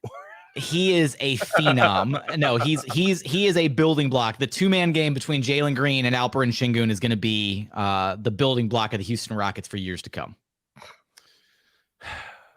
So I'm just stuck. Let's do some questions in the chat. If anybody in the chat is here right now, you guys sent the raccoon emojis earlier. Send your questions in the chat. We'll start answering some questions. Here's one from Eddie about the Mavs. Guess they couldn't give away Tim Hardaway Jr. and Christian Wood? Yeah, guess not. Jackson, you've had some experience trying to give away Christian Wood. It does not work out. There's the market for Christian Wood is never really in a great spot. Nick, you said that you did not expect Tim Hardaway Jr. and Christian Wood to be on the deadline. They tried to be on the team after the deadline. I should say. They tried to move them. They tried to move both of them. Even Mark Stein reported like, hey, Christian Wood is actually staying in Dallas, which he doesn't report that unless the Mavs have been aggressively trying to shop him. I'm interested to see with Christian Wood. Like, I think he's definitely better than any of the players that were moved or any of the bigs that were moved outside of, like, if you count Kevin Durant as a big, or like Jakob Poeltl to the Raptors that the Mavs couldn't pay for. Or decided not to pay for. So you're better off just rolling the dice with Christian Wood. We haven't seen Christian Wood in a playoff setting. I'm very curious to see how that works out. I don't think that Jason Kidd trusts him in a playoff setting at this point. And so we'll see what happens the rest of the year, if they lean into it or if they try to, all right, we got to bring you along and keep him coming off the bench. And I'm very curious to see what happens with him. Tim Hardaway Jr., he's been so up and down for the Mavericks. If he's rolling, the Mavs win. They just do. If he's hitting shots, the Mavs win. If he doesn't, then he doesn't. He has a connection with Kyrie. Kyrie talked about that recently, that he's known Tim Hardaway Jr. since he was in high school, and they've hooped together in the offseason and all that. But he's got a long contract. It's a descending contract, so it's not like awful, but it's not good. And so they couldn't find anybody else that would want to take him. And there's a bunch of teams that just move pieces for like second-round picks today. And I don't think the Mavericks were just saying, all right, let's just move Tim Hardaway for some stuff in second-round picks. They have to have playable players. And at least Christian Wood and Tim Hardaway are playable. I'm curious to see what they look like in a playoff series. We've seen Tim Hardaway. He was the second leading scorer on the Mavs against the Clippers that second year that they were playing them. And so when they went 7 games, so we've seen Tim Hardaway be good in the playoffs. We'll see what happens going forward. But yeah, it looks like they couldn't give him away. We desperately need the NBA pick market to be reset, because what are all these deals with 5 second-round picks for this guy? We counted 30, right? We counted 30 second-round picks. 5 of them have been traded twice of the 30, but yeah. The Hawks alone sent out 7 second-round picks. Like, what is happening? We got to do an accounting, because the Warriors got 5 from Atlanta, right? Is part of the Warriors. They sent the 5 to the Blazers. Right, the Warriors, same 5. Right. So is it like the same 5 moving? Because it feels like it's the same 5. Be like, okay, here, you got them now, and you got them now. We're sitting there saying it's like 30 second-round picks, and it might only be like 7, and they've just all been traded to each other. Second-round picks all the way down. Let's answer this question from Brandon. Who gets Westbrook? Also, I almost asked this question on Locked On NBA before the Durant trade happened. Who gets Westbrook, and does it matter? No. Who gets Westbrook? Who wants Westbrook? I don't know. I saw somebody suggest like Charlotte because of like the Jordan Brand connection, whatever, and he just gets to go there and kind of do his thing.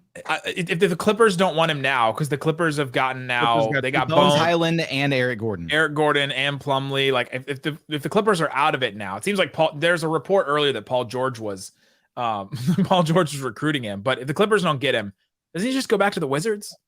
That's the last time he was like accepted, right? Go to China. Welcome to the Chicago Bulls. He's coming to the Bulls. Pat, why should they do that? Why shouldn't they? MVP Westbrook's last year was when? Who was his head coach? Oh, okay. Billiam Donovan. Billiam Nathaniel Donovan was I don't know if that's his middle name or his first. What's he gonna make him 28 again? Well, no, I don't think that's the thing. I think the thing is that you can tell yourself that Russell Westbrook worked best with Billy Donovan. You can tell yourself that Russell Westbrook can facilitate and take the ball out of Zach LaVine's hands and pass him the ball. What you can't tell yourself is that he's going to consistently pass the ball. He's high assist guy. We know that he's going to make passes. He's going to move the ball, but there's going to be times where Russ is going to say, I'm Russ. The question mark you have to ask if you're going to acquire a player like Russ is, hey, are you going to be bench Russ or are you going to try to be Wizards Russ? If you're going to be bench Russ, I'm kind of okay with that because that means you're looking to get people involved more. You're not just looking to go off. And there will be moments very much like in that Lakers game where they were down 15 going into like the last minute and whatever it was, minute and 30. And then all of a sudden he's like, I'm going to the rim because I want to win this game. And he'll have moments where you look at him and you're like, wow, this guy's still kind of unstoppable going to the bucket. But at this point, I see that being the Bulls' number one focus in the buyout market. It's gonna be just a hey, we want to do something just to say we did something type of move. Plus, it's at a position we need. Look at Poodleman said, Pat, do you see the Bulls in the playoffs? Yeah, the Bulls will make the playoffs. I here's the thing: the Bulls. This is the part that gets lost in a lot of it. The Bulls haven't been playing bad basketball over the last 25 games. I think over the last 20 games, the Bulls are 13-7. Over their last 10, they're 6-4. They were 7-3 going into a back-to-back versus Memphis. They ran out of gas in that game, right? They haven't been playing bad basketball. The problem with the Chicago Bulls is the teams that they continue to lose to. They've beaten every one of the top teams. The Celtics haven't beaten us yet. We've beaten the Mavs. We've beaten the Milwaukee Bucks twice. We've beaten Brooklyn every time we've played them. Like, have the Celtics beat us once? Once Celtics have beat us. So we're 2-1. I saw the look on his face and I was like, maybe they did beat us, but I forgot we played y'all like 3 times within 4 weeks. Like it's the weirdest schedule ever. Yeah, it was back in November, but yeah Chicago's been. But we beaten all the tops. The problem is we lose to OKC. We lose to Charlotte. We lose to the Wizards. You know what I mean? So I think the Bulls are going to be in on that, on Russ, or at least one of the point guards, Pat Bev, John Wall. Yeah, I mean, but it doesn't change much. I do see the Bulls in the playoffs because they're playing better basketball. I don't know how far they get, but I know that at a minimum, AK does absolutely want to keep this team in playoff contention, keep this team relevant, keep people talking about this team, positive or negative. He's supposed to be slated to talk at 4:45. He's undoubtedly about what's he gonna say? Why we did nothing and what we're looking forward to. It's the classic like owner GM thing. We like our guys. Like, yeah, our guys are good. We have good guys. We like our guys. Yeah. We're happy with the team we have now. And the thing is, right, like he's riding continuity till the wheels fall off. I mean, like Billy Donovan's got an extension. Zach LaVine not getting traded. Doesn't mean he won't get moved at some point, but Zach LaVine not being traded. DeMar's here for another year. You didn't trade Vooch, so now are you going to re-sign him or do a sign-and trade at the end of the year? Like, there's so many questions that the Bulls have to answer. And I don't think that AK has any of the answers coming into today's press conference. There was a tweet last night from Patrick Beverley. I seen Woj been in the gym. He given Shams trouble this year, and then Shams announced Patrick Beverley's trade to the Magic. That's tough. Shams has been cooking Woj for about 3 years now, and it hasn't been close. You know what I mean? It's been like when people finally had to acknowledge, like, hey man, I think LeBron Woj is better talent than Kobe. Woj probably has too much corporate overhead on him, right, Karalis? Like it feels like that's what happens at a certain point. He's like having to do TV, and like Shams could just like back out of whatever he's doing. That's true. Like you do have like TV and all this other stuff to do, so it does occupy your time. Plus, you know, you have to be, I think maybe one of these guys is a little more willing to carry some water, let's say. So you might get some scoops a little ahead of time. That's how it works. So whatever, that's fine.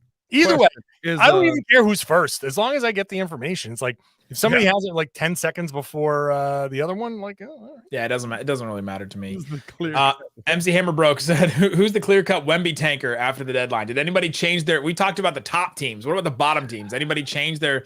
We got Hornets sent Plumlee out. Eric Gordon left from the Rockets. Spurs sent out Poeltl. Poeltl was a good player for them, and they got back Kem Birch. Like that's Pistons kept Bogdanovich. I was going to bring that up before. That is a surprise, but you know what? The Pistons have been signaling that we're not just going to go sell off everybody because we want a floor spacer for Cade Cunningham when he comes back. I think the Pistons actually think that keeping Bogdanovich is going to be a move that they need to keep their young guys in the right roles, having the right space. So as much as we thought Detroit, bad team, needs to sell, they feel differently about themselves. This is what I want to say to the Pistons. Oh, you were dead ass about that? You're serious about that? You guys really thought that? Because I thought that was just a ploy that they were saying. No, it wasn't, right? To be very clearly, they were not. With all the second round picks flying around, you think they couldn't have gotten like 7 or 8 for Bogdanovich? Well, what they should have done was sent the 5 to the Warriors, and then they send that to the Blazers. You get that back by sending Bogdanovich to the Blazers. You get your original 5 second-round picks back. It's all good. It's just going to be a way to connect everything, and this will just be the trade deadline will just be one 2017 trade by the end of it. What is it? It's like what's the thing called with Kevin Bacon? Is that what the second round pick? 6 degrees. Degrees of second round picks. I think a sneaky. If we're talking about teams that got into the tanking race, our boss. I was going to say Utah Jazz. They get rid of David Locke said to me at one point this season, if they trade Mike Conley, they'll never win a game again, which I think was maybe hyperbole, like maybe a little bit of hyperbole.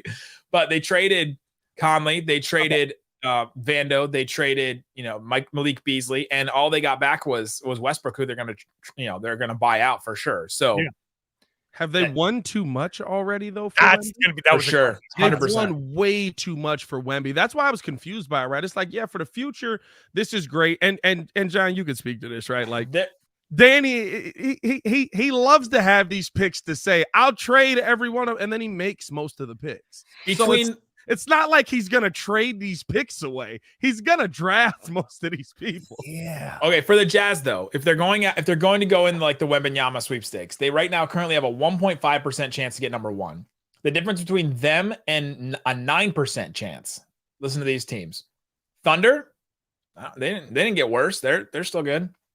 Chicago, you just said they're making the playoffs. Toronto, they just got Poeltl. They should be better. Washington, who the hell knows? The Lakers, they got better for sure, right? They're not going to be still there. And then Indiana, they have the Jazz have 2 more wins more than Indiana. Can they somehow catch Indiana there? Then all of a sudden they go to a 9% chance, which is like pretty close to the percentage chance that everyone else, like the worst teams, have. They're going to have to like lose out. David Locke might have to be right about them never winning another game again for them to drop. Although, look, hey, the Lakers won like 14 games. And I think Houston's won what, 15? Houston has 13. Detroit has 4. They're not catching them, right? They're not catching Houston at 13. Detroit has 14 wins. San Antonio has 14 wins. Charlotte has 15. That unassailable. Undessalable. What's the opposite of honest? Like you can't reach their heights. I think you're working. They're hem-haw. Reach their death. Orlando's at 22 wins. They're probably not catching them. So, but can they get to 6th in the tanking race? Is what I'm saying. I mean, look, the Lakers can pass them. The Thunder can pass them. Orlando, it is gonna be a pretty tight race. Toronto, I think Toronto got better with Poeltl, so that's going to be helpful for them. So they're going to jump. If they just get to like 7th, so the Thunder, the Bulls, the Raptors, the Wizards, and the Lakers all pass the Jazz, which they all should, right? All those teams have more talent. Then they'll at least be at 32% chance at a top 4. That's pretty good in this draft. They're at least getting somebody. Yeah. And they have a ton of picks that they could trade up. I don't think anybody's trading down. No for one's going Wembanyama. to. Yeah, but How much does it take to get from 2 to 1 though? No, in this draft, no, I would Nothing? not. No, I would not. No. Here's the question I'll ask y'all. With the what they have 14, 15 picks before they made any trades. Yeah, so many. Is this the right decision to try and lose out? Because at this point, right, like we're sitting here and we're like, hey, maybe you can get a top 10 pick, but we're not talking about these guys being top 3. Is it the right decision to try and lose out, or would the decision have been, hey, we've got these young guys here, you've got Larry Markkinen in the building, maybe let's try and go for something? If it's a lower level playoff position, you're just trying to get a winning culture established here in Utah. Is the losing culture doesn't seem to be the thing. You got a guy that can go out there and put up 25 plus a game. Why not try and win some games here? Why not try and keep this thing going? I understand. They're going to win games. They're going to still try to win games, right? Will Hardy, Lauri Markkinen, Walker Kessler, like they're all going to try to win. Yeah, but you try to take away all the pieces that help that. You know what I mean? Like Mike Conley, taking away Mike Conley was the piece that you're like, okay, you're trying to lose now. Right, but like it doesn't matter. Like they weren't really going anywhere. They had dropped at this point to below 500. That beginning of the season was nice. It was a nice run. Hell of a story. Maybe they overachieved a little bit too much, and they needed the pressure of the trade deadline to actually finally pull the trigger on something like this. Okay, so maybe they missed the boat on this particular draft, but this isn't the only draft that's coming up. So Utah trades away all these picks, makes all these trades, has all these picks.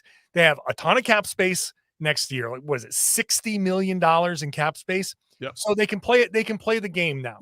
They can be a little patient. They can sit there and say, if you don't get into the top 2 or 3 and don't get a game-changing type of player, then maybe you just say, okay, we're gonna take your salary dump, whoever you're salary dumping next year. We'll take them into space. You give us a first-round pick, and we'll start continuing to accumulate these draft assets, and you play for the next draft or the draft after that, or you have accumulate so many draft picks that you actually can move them for a disgruntled star, somebody in 3 years, where you say, hey, player X, that team, you're blowing it up. You're this year's Brooklyn Nets.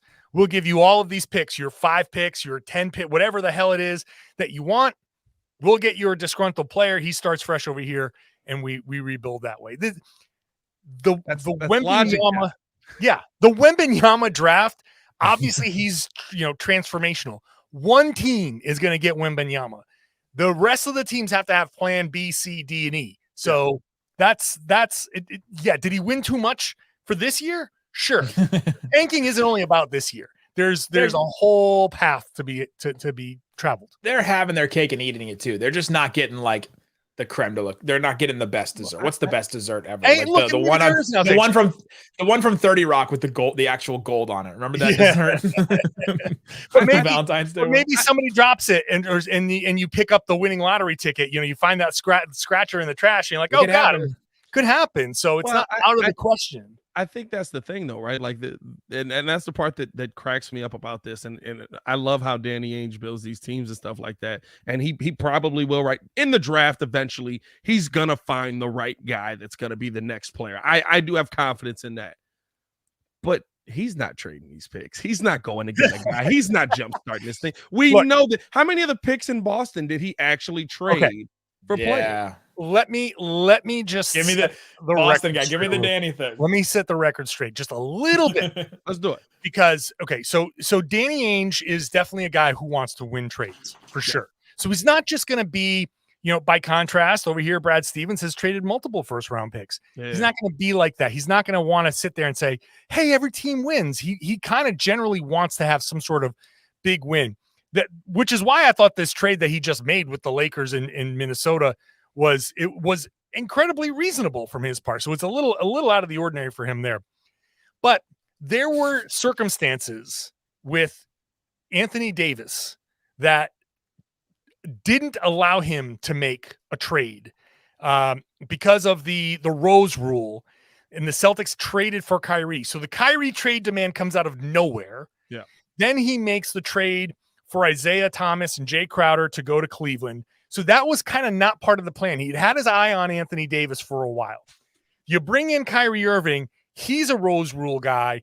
You can't trade for 2 Rose Rule guys. Yeah. So Anthony Davis is a Rose Rule guy at that point. So at that trade deadline, Danny Ainge 100% would have sent one of Jaylen Brown or Jason Tatum plus a bunch of picks for Anthony Davis. He was going to make that Godfather offer at that trade deadline, but league rules, the CBA, did not allow him to. So he had to wait until the offseason, and that's when things got ugly. That's when, Clutch and Anthony Davis's dad came in and be like, never Boston. But at the trade deadline, Danny Ainge was 100% poised to spend those picks and young players to get Anthony Davis. If there was no Rose Rule restriction, he wanted to pair Kyrie and Anthony Davis together in Boston. He didn't, and then this whole kind of thing popped up with Danny and this reputation. But a lot of the other trades that he was supposed to make were Jaylen Brown for players like Jimmy Butler. And, it turns out that keeping Jaylen Brown was the good move. All of these deals were Jaylen Brown for other players that the same trades that are still being brought up to this day. Right. And Jaylen Brown is an all-star this year. And Jaylen Brown has the potential. I mean, I don't know with the injury now, if that's going to continue to be the case, but he had an outside chance of an all-NBA. And he continues to be like that fringe all-NBA player. Yeah. So keeping him was the right move. So I do push back on some of the Danny Ainge, he doesn't trade picks type of thing. He's very willing to make whatever deal he can make, but he generally wants to turn that into a big win for himself. He's not going to overpay. Yeah, no, I agree with that. I think that, right, like in the situations we've seen, definitely not going to overpay. But I think he generally believes, he believes in his ability to find talent. And guess what? He's right. That's the one thing, right? Like I look at Utah as a team that's going to try and build within. The tough part is, as a city, that's a tough city to try and build within. Sometimes you got to force people to be there because building within has not worked in their favor more times than not. Yeah. It's tough. And look, it's GMing is hard. Yeah. 100%. Are you kidding me? I do it on 2K every day. I traded my entire team for another team. That's really it's hard to do, man. This is why teams do business with each other. Look at who Utah and Minnesota did business again because they had a good relation. They made that deal. For all of the talk about fleecing, Minnesota wanted to make that deal. They were happy at that point with that deal. They built a good enough relationship to make that deal. The Celtics and OKC have done multiple deals together because their front offices work well together. If you look at the history of these teams making trades, a lot of teams make trades repeatedly with one another because Toronto and San Antonio the whole Jakob Poeltl thing. They traded Jakob Poeltl back because their front offices have had a good working relationship. That is such a huge part of what these front offices, what this trade deadline is about. So the business is not just as simple as we heard the rumor, that rumor didn't happen, this front office didn't get the job done. You have to work with each other. There's so much more that goes into it. Pat Riley literally doesn't trade to almost any team that was remotely competitive in the 90s. It's not even a joke. I looked at it one day. He almost never trades with the Bulls. No. Actually, has he ever made a trade with Boston? I don't think he's ever made a trade with the Bulls. He's never made a trade with Boston. I think maybe a couple of times has traded with Indiana. Like, he doesn't trade to any of the teams that when he was coaching had beefs with. Got Jimmy Butler from the Sixers, though. I mean, they were killing the Sixers by then. The Sixers, come on! Like, I'm just throwing out team names at this point. Pat Riley famously, in a statement in response to something Danny Ainge had said, Pat Riley on official team letterhead put out a statement says Danny Ainge needs to shut the F up and manage his own team. That's how much animosity Pat Riley has towards and Danny Ainge. And that goes back. He legit goes doesn't like back him. to 1986. That goes doesn't back to the Danny Ainge, that whole Kevin McHale, Kurt Rambis clothesline was Danny Ainge was the guy. McHale and Danny Ainge were talking. This is a famous story. They were walking. John been going about this? They were talking, and Danny Ainge says, McHale says, we need to, somebody needs to foul these guys hard. And Ainge was like, well, put up or shut up, dude. So McHale went out and just sickled Kurt Rambis. So that's how far back this goes. Hey, it's hilarious. You beef with Pat. How long Riley, can we you leave beef forever? How long can we leave John unattended? Just talking about, like, I think Pat, I think you and I could have muted it. John would have talked about Danny Ainge for the next You hour. could have gone. I can keep going. I gotta build. I'll just sit here back. He's changed background. And Humble then right there, in 1945, A young man named Daniel Ainge was born. Good grief, man. What's your favorite move of the day? Just like sneaky NBA, the team got better, something like a player is put in a good spot, like somebody maybe got freed from a situation you didn't like, or that player didn't like. What's your favorite move of the day? Jakob Poeltl. I think I think that's a really good move. I think Jakob Poeltl's a really, really good player. Is he the best player that got moved today? Like today, the trade deadline, February 9th? Bones, Eric Gordon. Probably. Tybal, Sadiq Bey, Jay Crowder. No, Crowder. No, they got moved today. Like I'd go Poeltl. I'd probably say he's the best player that got moved today. This rotation of the earth cycle. Is he the best player that got moved? Oh well, Gary Payton. Gary Payton the second. Gary Payton the second's a good one. I'd probably go Gary Payton the second, but Poeltl's up there. You know what I mean? Like the thing for me is right. Like he's going to a team that he absolutely can give production to and can help. Right? Like I think that's the part that you see with Toronto. It's like Sean said. Like they're all 6'9".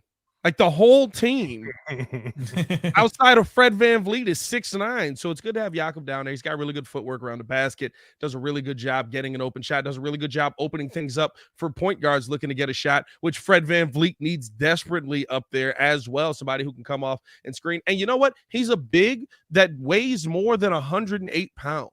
Because every dude that's tall up there is the skinniest dude on the planet. So I like the pickup of Poeltl to Toronto. I think that's probably the best move.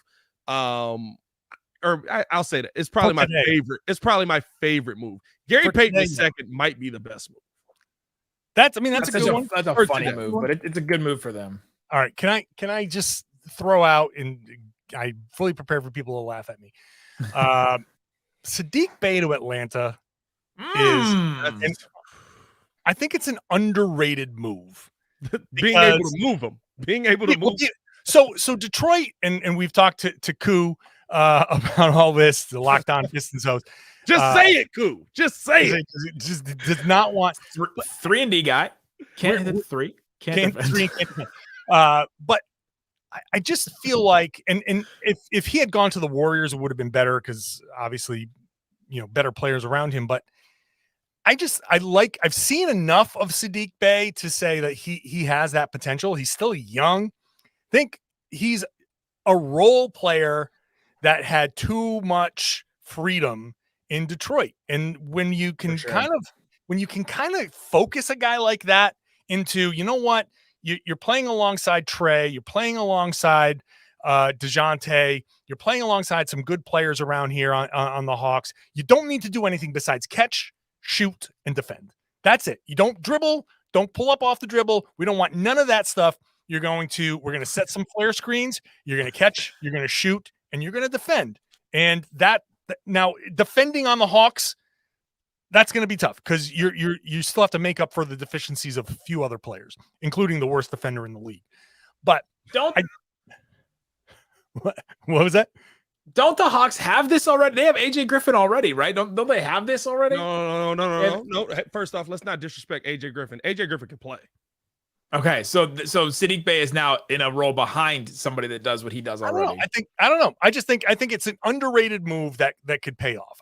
I'm not sitting here saying like, oh my God, Atlanta. I just feel like there's something here that we could be looking back on and be like, you know what, that was sneakily a pretty good trade.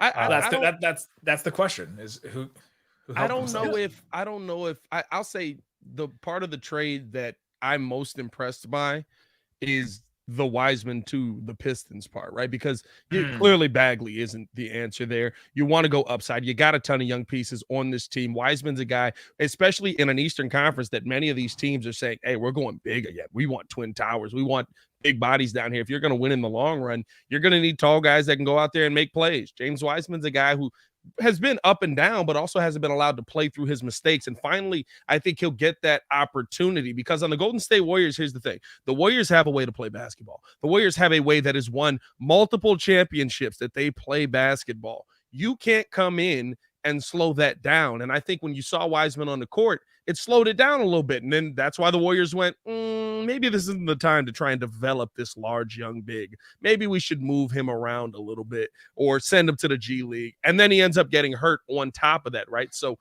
for me, I'm looking at the fact that you got him into a situation where now he can work through his mistakes. He can work through some of the up and downs. He can be a part of a system and be a focal point in a part of that system, right? Where there's a ton of other young pieces with him as well. I'm more on the positive on the Detroit side. I kind of agree with Koo. I must say I don't watch a ton of Sadiq Bey, but every time I've seen him go up against the Chicago Bulls, it does look like what Koo says, where you don't really see a spot for him guarding 1 through 4. He's not going to guard a center. The 3 ball just kind of takes them further and further out of the game because it's the job he's supposed to have. And the times where he was most effective versus the Bulls is when the Bulls were just making boneheaded fouls and taking him out of and putting him at the free throw line. Can I share another unintentionally funny report from today? Sure. The Charlotte Hornets and guard Reggie Jackson in the Mason Plumlee deal are likely to agree to a contract buyout. This is via Shams Charania. Jackson will be among top point guards on the open market and will prioritize contending. Hornets set to play younger players down the stretch. What have they been doing since? Like, what have they been doing already? Have the Hornets not been playing their younger players? Like, who are these younger players that the Hornets have not been prioritizing so far? The Hornets were set back by one of some bad circumstances, but just a weird set of circumstances. And they've had absolutely no answers to try and combat them, right? They're still rolling with the, hey, let's just see what Gordon Hayward's got going on. I mean, like Gordon Hayward. Speaking of a player that's meant for Utah here, how about we get a deal done there? Bring him home. You know what I mean? Bring him home. I mean, Daddy's always happy. Daddy's home. I will never forget that Gordon Hayward video of the gender reveal, and he had like it was another girl. Hey, is Daddy's happy? Always happy? Daddy's always happy. I'll never forget that video. All right, let's see if we got Darian Vaziri, Locked On Clippers. We've been talking about the Clippers today. We've been debating on the Clippers. They basically sent out Reggie Jackson, Luke Kennard, John Wall, and they get back Eric Gordon, Bones Highland, Mason Plumlee. Did the Clippers get better, and by how much? Definitely got better. I've been saying for a couple of weeks on Locked On Clippers that we need to get rid of Reggie. You know, he's a loyal servant, soldier to the Clippers. Was such a big part of our best ever playoff run in 2021. But the last couple of years have done, you know, some things to him. He's older. We've worked him very hard. And his basketball IQ is just on a championship contending team. It kind of sticks out. And the main reason is Ty Lue just couldn't, you know, help him from himself, honestly. He just kept playing him over guys like Robert Covington, guys like Terrence Mann. He was playing too much. So, I think it's a huge move to get rid of him, even though I really love the guy. And we addressed the biggest issue with the Clippers roster-wise this season, a backup big man. Because whenever Zubats comes out of the game, we struggle. And the small ball with Rocco at the 5. They do? Yeah. You saw that last night, right? The Clippers struggle. Oh, yeah. Yeah. So to get a starting caliber center off the bench is amazing. And then, you know, Eric Gordon and Luke Kennard, I don't know how to feel about it. It's kind of like lateral to me. I think Luke Kennard is better at certain things like off the ball and, catch and shoot. But Eric Gordon, he's a better creator. And I think part of it is he's stronger defensively, just bigger. He won't get bullied like that.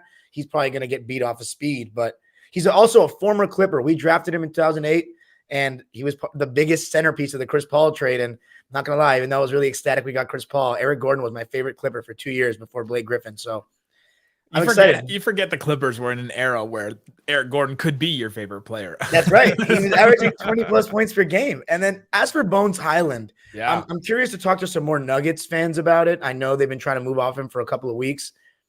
Really talented player, can score in bunches.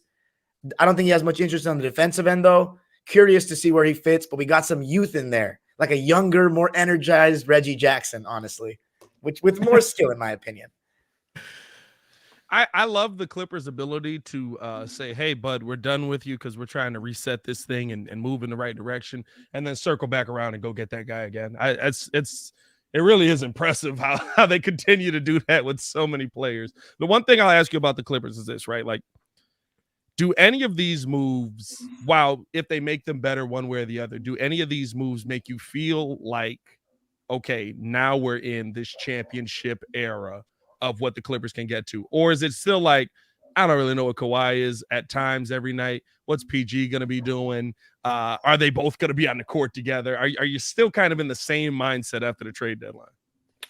I think Paul George is always going to be a guy that we don't know what. That's why he's not a superstar to me. He's a star because you just don't know what Paul George you're going to get. Wow. And what do you think? Isn't that crazy? Oh, just not calling Paul, just downgrading Paul George from superstar to regular stars. You think Paul George is a superstar? He doesn't command games to me that way consistently enough to be a superstar. I think I would agree. I think his shoe sales may not agree with you, though. I think he sold enough. He makes the best looking shoes outside of don't worry about that. Anyway. No, I mean, look, obviously. I will say, I've asked the question multiple times. I don't understand what Paul George has done to warrant a shoe line. Well, I mean, there's a lot of players that haven't. Oh, remember he made the Eastern Conference Finals 2 years in a row against LeBron that one time. What did Stephon Marbury do to warrant a shoe line besides just being a sick player to watch? He made them. That's what he did. He said, I'm going to make the shoe line. Cobbled them himself. He learned from the elves. Like he went there and learned, and then he cobbled them himself. No, there's a lot of players in the NBA with shoe lines that I look and I'm being like, wasn't this a privilege at one point? Whether Paul George is a superstar player, well, Kyle Kuzma has a shoe line, guys. Like, come on. Whether Paul George is a star or not, though, does this just change where the Clippers are? Like, how do you see the West now stacking up when like all the teams from 4 to, I guess like the 4 to like 6, and then the Lakers and Warriors all got better? Yeah, the West got so much better over the course of 48 hours. I mean, you guys, Dallas, I'd say definitely got better after what I saw last night. And then the Lakers trade is just still mind-boggling to me how they got that. Like, I just can't believe that. It was unbelievable trade. And then Kevin Durant to the Suns was one of the craziest trade deadline moves of my lifetime. I couldn't believe that came out. And to keep Ayton, to have 4, players that can get you 20 plus every night on any given night, I should say. But as far as the Clippers, Kawhi Leonard and Paul George have been healthy for a couple of weeks now. To me, what holds them back, besides them just being the best versions of themselves, which is totally up to them, is Ty Lue, to me, has not maximized this roster this season. It's his first season in 3 years where I could say he's had a bad season as a coach. Does that mean he's a bad coach? No. I think he has every right to have a bad season, like players can have bad seasons. But the problem is we have all these wings, and he's leaned too into guys that only score. Marcus Morris, Reggie Jackson. When their shots aren't falling, they don't contribute elsewhere. Look at Marcus Morris last night. 1 for 8 from the field, played 30 minutes. He's not warranting that much playing time to me, but Ty has picked favorites, and those 2 favorites are Reggie and Marcus Morris. So by losing one of them and bringing in a backup big, which addresses a huge need, I think it's a big-time move. To have as many players out there that are average to above average on defense is what's going to make the Clippers so much better, and I think we needed just minor moves. We got definitely better, in my opinion. Definitely. They definitely made minor moves. they definitely. I didn't do anything crazy. Darian, do you have a favorite move out there? We're talking about what's our favorite move, or like a player is now in a much better fit, or a team got sneakily better, or something like that. Not like the bigger moves, but like what's one of your favorite moves today? Just today or yesterday included? We can go yesterday too. My dog. The Lakers counts as a huge move, Dog? right?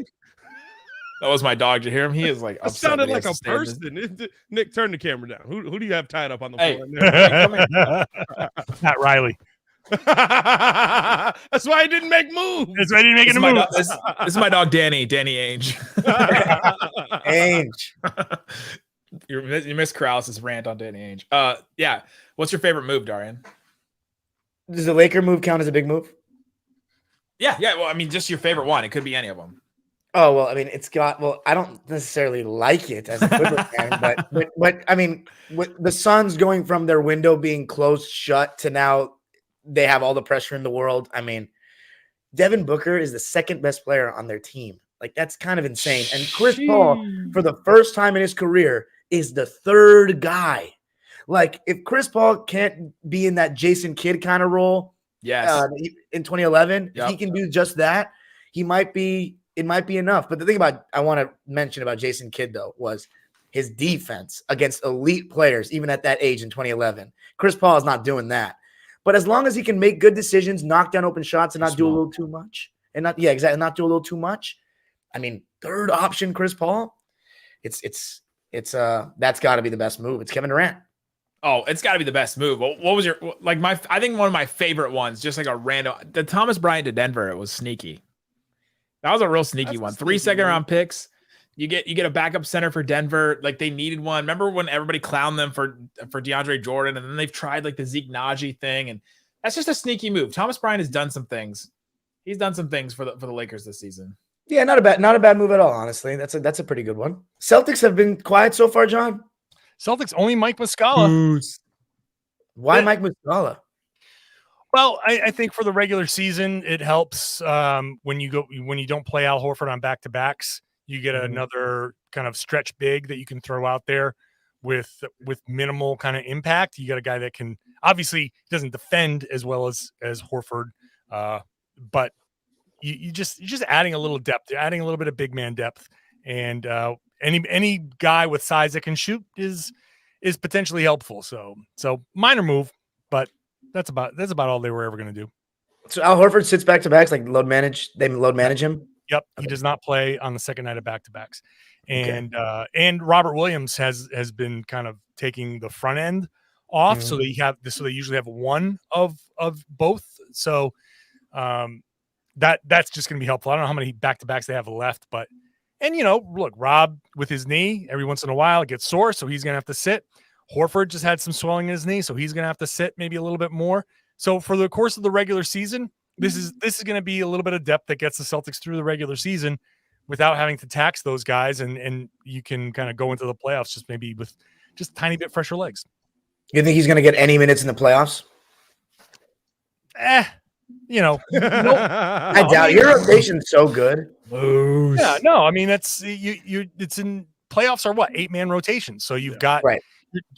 Assuming full health, you got Smart, Jalen, Jason, Al, and Rob, and then you got you got Malcolm Brogdon off the bench, Derek White off the bench, and Grant Williams off the bench. There's your 8, and then you have Luke Cornett, no. Mike Muscala, no. Every once in a while, maybe just in a case of an emergency or foul trouble or a sprained ankle or something. But Celtics 1 through 8 are pretty deep and they can be pretty versatile. So they were never, ever going to make a deal that messed with that 1 through 8. It was always going to be that 9 through 14 or 15 that was going to be, they're trying to upgrade and get some depth. And, they traded Justin Jackson, who never plays, for a guy who might play. And that's about all we could have ever expected. Yeah. Oh, Nick, I thought of two. Two small moves that I liked. Oh, go. One of them, I actually don't like it, but like for them, I like it. Memphis Grizzlies getting Luke Kennard. I mean, I think Luke is great. I said that earlier, and everybody laughed at me. Why? Luke is great, man. You see how Nick switch sides, though? Nick was like, yeah, no, that's good. I said that when it happened, and people were like, oh. Yes. He did. Newtown. I don't remember laughing about Luke Kennard. He's a sniper, man. The only thing this season is he's had a nagging calf injury. And as I said, Ty Lue shows preferential treatment to Reggie Jackson to the point where, to me, Luke Kennard in 2023 is a better fit for most any NBA team. The thing is, Reggie Jackson just can make a little bit in pick and roll, but to me, his decision making is still too erratic. Luke Kennard, at least, he knows what he's good at, and he sticks in his lane, sometimes too much. So you want him to kind of develop a little more and maybe make a little bit in pick and roll, because coming off screens, he can still stop and pop. But Ty Lue has kind of hurt Kennard's confidence. He'll go 1 for 5, and then he'll sit the rest of the game. It's just, if Memphis can give him some consistent run, he can work through a couple of misses, he's going to go back to shooting like 45% from 3 again, like lights out.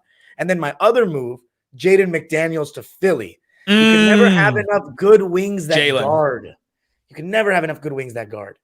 The Jalen McDaniels move that's really interesting. That's a player I really wanted the Mavericks to try and go after. It's like a sneaky, like, oh, I didn't know they were trading him, and then all of a sudden that, like, the Hornets decided to send him out. And yeah, that's a sneaky one. They got rid of Matisse Thybulle, and they bring in Jalen McDaniels. So the difference between them two on defense and offense will be interesting to see. Is it Jaden they brought in, or Jalen? Jaden is the one in Minnesota. Jalen is the one from the Hornets. Okay. Am I crazy that no one has really spoken about Conley to Minnesota as potentially impactful deal? That's because you take out D'Angelo Russell, who's a score first guy. You bring in Conley as kind of a connective tissue between Anthony Edwards, Karl Anthony Towns, and Rudy Gobert when everybody's healthy. That's more the type of point guard that they kind of need in that situation. And D'Lo, kind of with his offense and it being erratic, that you take that out and you put it in LA, and maybe he gets with the level of star in LA, can kind of keep him maybe more in check. But in Minnesota, you have a guy that keeps everybody else in check. That's what they've needed. They've needed that professional kind of point guard to be like, hey, I've been there, I've done that.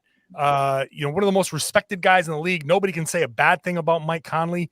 I think that's actually kind of a pretty nice move for them. And you can almost in Minnesota start talking yourself into like all of the picks that you gave up for Gobert. Well, let's just say we got him for Gobert and Mike Conley. And just maybe it's a little bit better than the original fleecing. But I actually think that's a pretty solid move for them.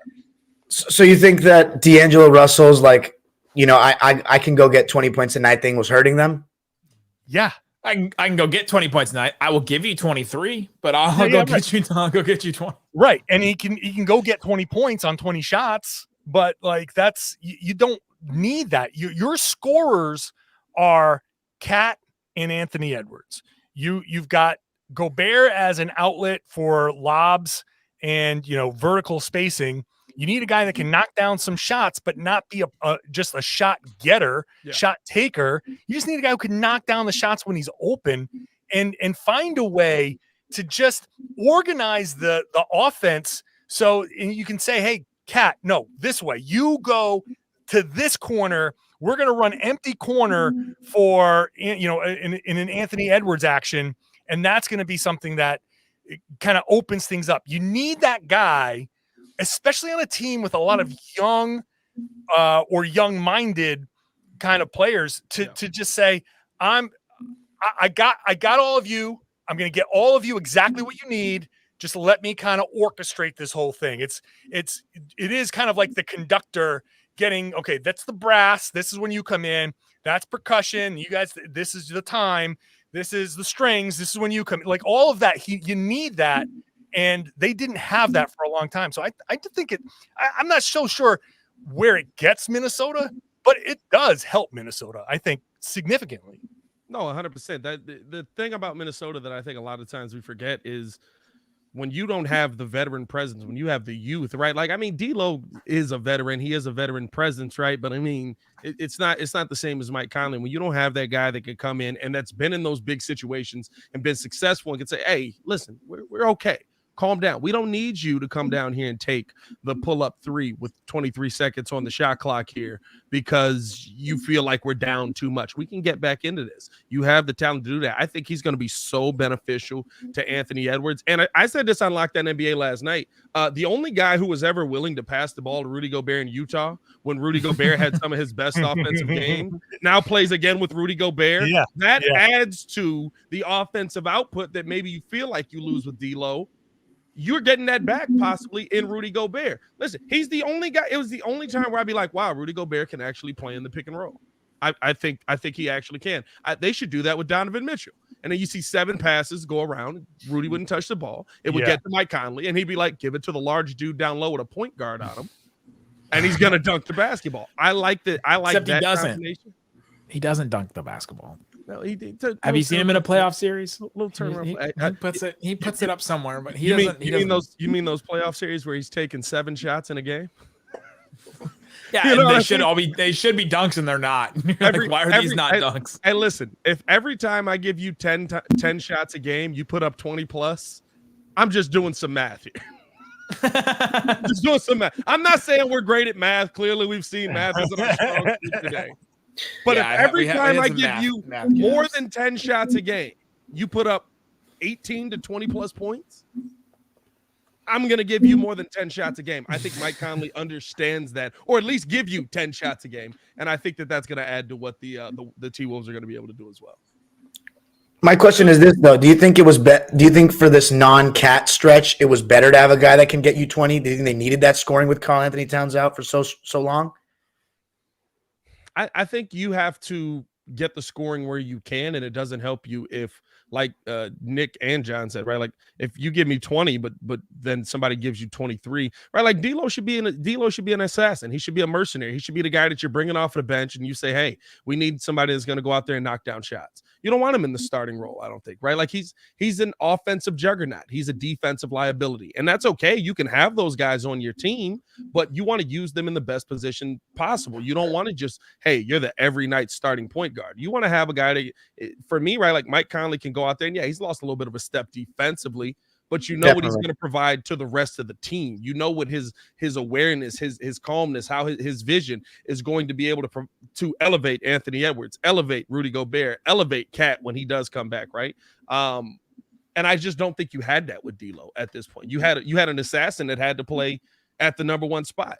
In LA, he's going to get to be an assassin. In LA, they're going to just say, hey, you run with LeBron, and whenever he passes you the ball, you shoot that. Don't dribble. Don't. When he passes you the ball, you shoot that because it's going to be the right pass. So I think both teams kind of got a guy that they can finally put in the right position. I think this is one of the actual beneficial deals for everybody because the Jazz come out of it with the potential for a ton of cap space. They get another first-round pick out of it. And, like we said, Minnesota gets somebody useful. The Lakers, I think, get somebody useful. This is actually, for again, a weird Danny Ainge deal where everybody kind of comes away with it thinking like, okay, we did okay.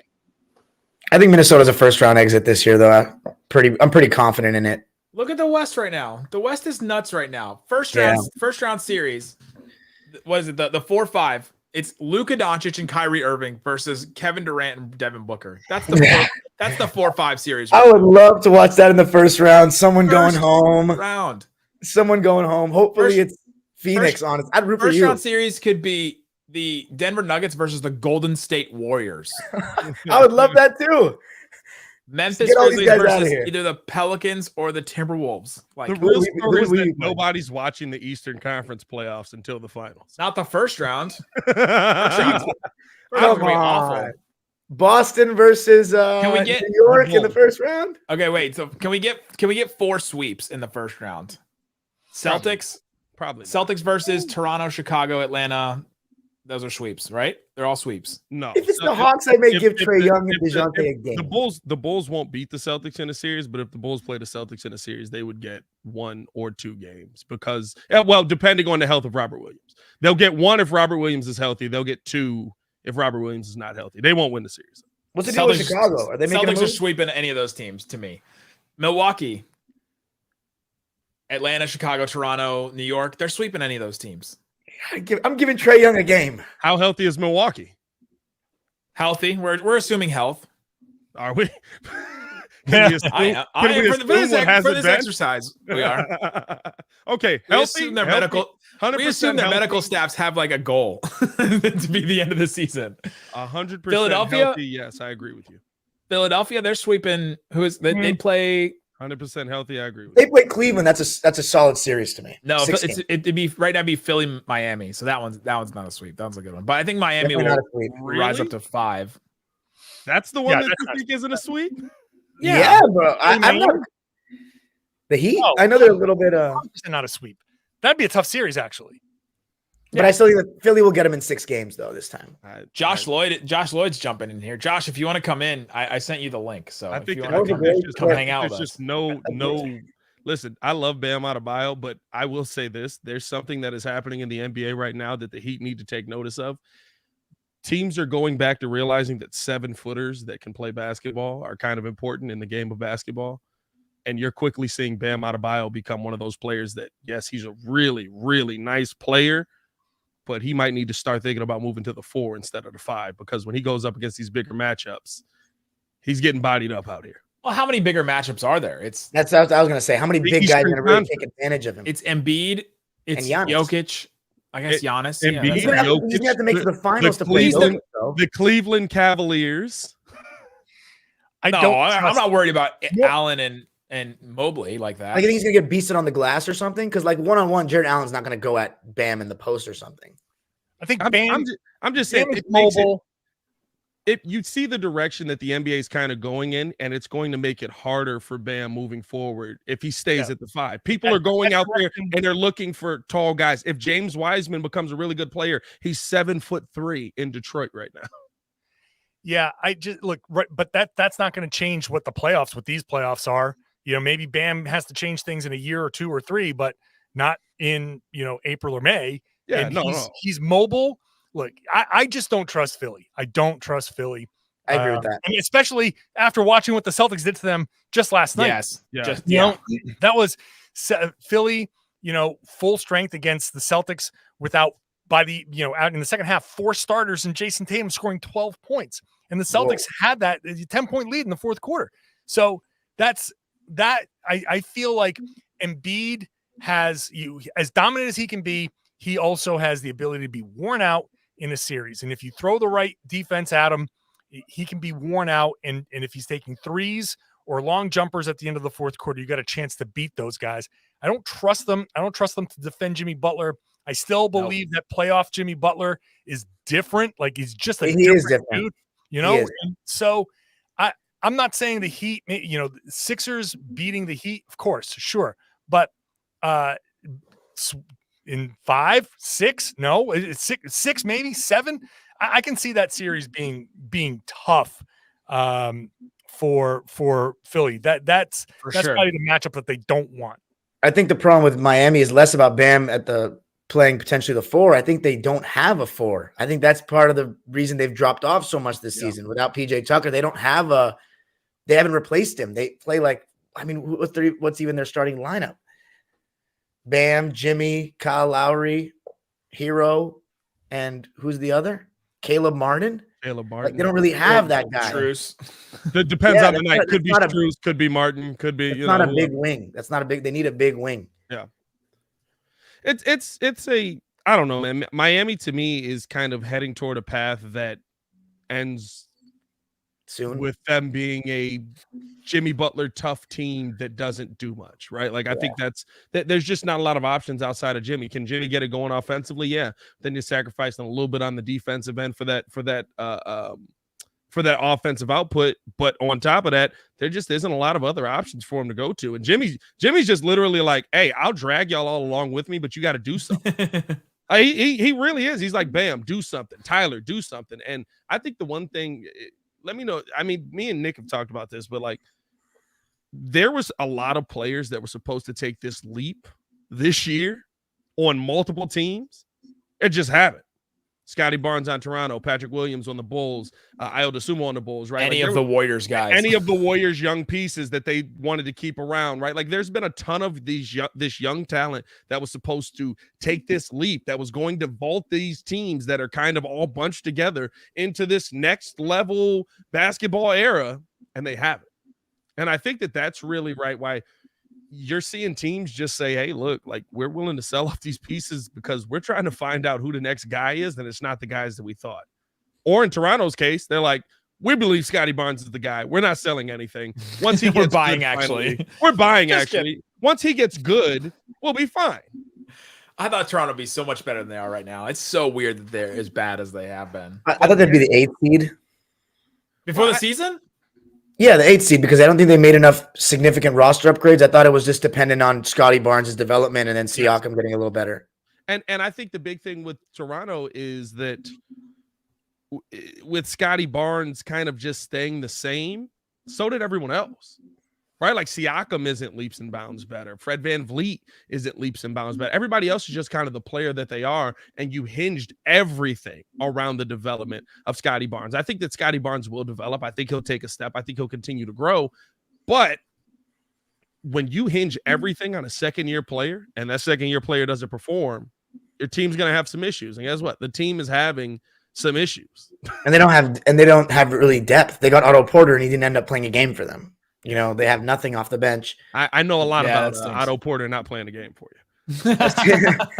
I see a lot of comment. I didn't even realize we had comments going. I see a lot of comments about Josh Green, and I want to say he impressed me so much last night. There's a lot of Mavs fans in this, so let's do some Mavs Clippers like crossover talk from last night. So we saw Kyrie Irving's debut. We saw what he can be with his team. No Luka Doncic, but you did see Josh Green. He's really taken a step up now that they traded Dorian Finney-Smith. He's going to probably start and definitely be the guy they're going to lean on as like, all right, you take this next step because we think you can replace the defense we lost. I mean, dude, Kawhi Leonard always kills you guys. He didn't kill at all last night. He went on that one run, that what was it, second or third quarter run where he scored like 11 straight points. And I was like, oh God, here comes Kawhi. I literally put that in my notes. I was like, oh God, Kawhi woke up. And then he just didn't score again. It was wild. It was impressive, man. He played good defense, and I also didn't know how athletic he was on the break. He threw a couple of like sledgehammers down. I mean, it's like, and he hit a couple of threes. It's wild for a Mavs fan to watch an athletic player like that. Like they just they haven't had those guys in a long time. Like Dennis Smith Jr. was one, and like they just haven't had these athletic guys. So to see Josh Green, how fast he is too, like to catch up to guys and recover in defense. Yeah, it's just been awesome to watch Josh Green take this next step, especially considering first year under Rick Carlisle, doesn't play. Second year, he like kind of plays here and there, but then in the playoffs, they have that moment where he's in the corner and he gets the ball and Rudy Gobert is standing back, and then he like dribbles in a circle and then passes the ball out. Like you could just tell he wasn't ready for that moment, and now he's just gone from it's night and day from that moment to now. Definitely. I mean, I see a comment too about PG-13 though cooked Kyrie all night. I have to say, I think Kyrie's defensive effort was pretty good. I thought it was too.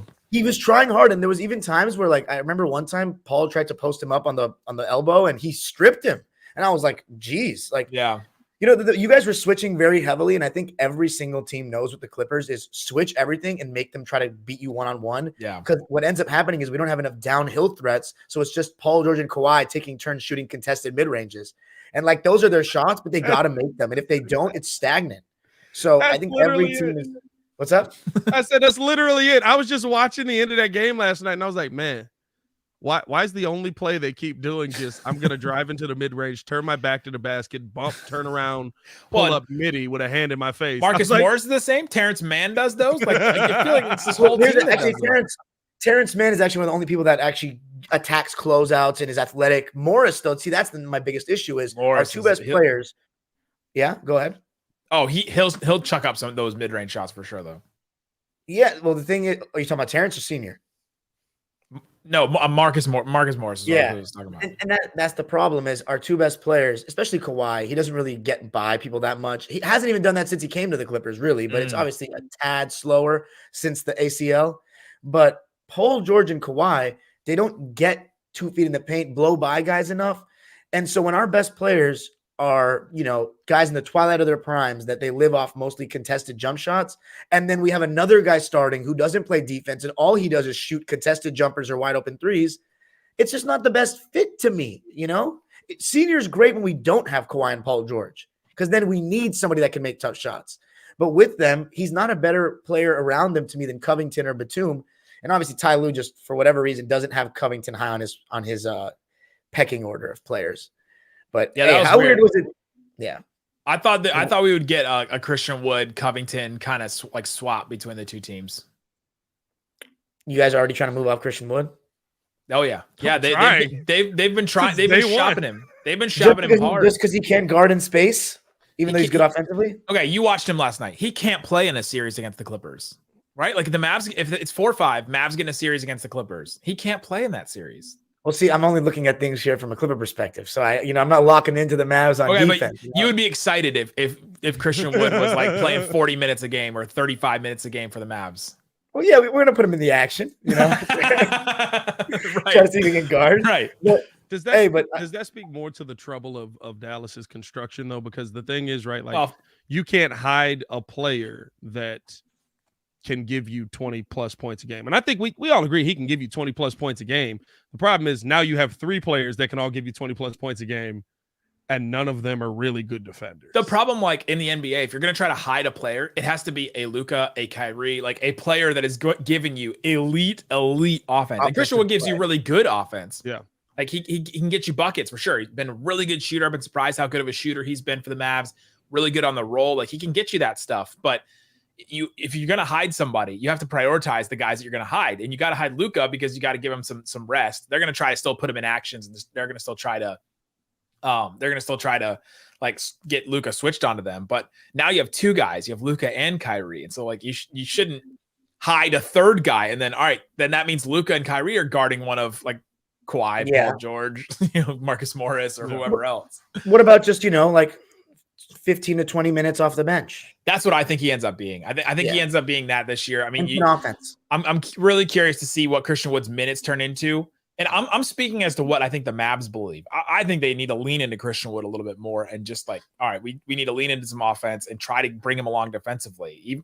Maybe he's just not getting it, but yeah, he's their best option, I think. We're gonna run the Dwight Powell thing again. Maxi Kleber is gonna come back, and that'll be great, and he'll end up closing games for them. But they got to just lean into the Christian Wood thing to at least sop up some minutes for him. My favorite part of the trade deadline is always the aftermath of the trade deadline. Mo Bamba is already at the U-Haul shop and posting pictures of him packing things up to go to LA. Love Mo Bamba going to his own U-Haul place. I just love just like all these disgruntled players that are just like, perfect. Is it closed, by the way? Are all the moves done? Or do we have any last minute? I haven't seen any more moves come at the last minute. We're done. There was 16 trades today. I mean, that's almost a record for. Are there not going to be any more like those the last second ones that come in a little later? I mean, the trade deadline was like what, an hour ago? So it's yeah, done. It's probably ago. It's probably done. What about a buyout? When's the buyout market close? So the buyout market closes March 1st, and I've been keeping track of some buyout guys. We can go over some of them right now. Well, I will say though, before we do that, we should probably address the biggest thing about the game last night we haven't even talked about is Kyrie Irving in a Mavs uniform. How weird was that? It was so weird looking, but I think crazy. We talked about this on our post game on Locked On Mavs, but like the way that he helped the Mavs move the ball in that first quarter, like the way that he was like waving off guys and being like, you don't have to treat me like Luka and give me the ball every single possession, right? Like we can move the ball around a little bit. I felt like that helped him a lot. Dude, he led by example. He was a true leader out there. His body language is good. I'm telling you, if Kyrie's locked in, some would say a selfless leader. He was moving without the ball well. Like if and he was trying on defense. Like if Kyrie's with that kind of attitude, like this is gonna be awesome. Like this is gonna be awesome. Are we really surprised that Kyrie did that last night? No, because it's the first game. No, he does that every time he goes to a new team. It's true. You're all right about that. But I don't know. This feels like a good spot, and I feel like it was so bad in Brooklyn that he wants to kind of show everyone, look, I'm not toxic. And my situation was just toxic. And I think he has something to prove in that sense. He's the bad roommate. It's the bad roommate fallacy, right? Like if you keep having bad roommates, eventually you're the one that's a bad roommate. But we'll see what happens with Dallas. I mean, maybe it was a specific thing with Brooklyn. I think the Mavs are going to continue to give him what he wants, right? Like they have no choice. They're a desperate team enough to do that. But and when we doubled, we were literally straight double teaming him the whole second half, basically. And he was making unselfish plays every time. And that's part of why you guys got so many open threes and we're making them all night. Like Reggie Bullock hit 5 threes in the first quarter. Yeah. I have to apologize that you felt that he should have played more. That's my Reggie Bullock. Yeah. And then also JaVale McGee. That's the JaVale McGee I remember. What's all this stuff? What's all this stuff that he was so bad? He looked like JaVale McGee that I remember last night. For like 6 minutes, but he was amazing. That was the best 6 minutes I've seen him play all season. Oh, really? Of course it happened to be against us. for 6 minutes. I mean, he didn't play that much, but Yeah, you're right. But Pacers will be waiving Serge Ibaka, allowing the veteran big man to hit here are the buyout guys I have so far. Reggie Jackson. Yep. Jackson wants to go to a contender. That's an interesting one. Terrence Ross.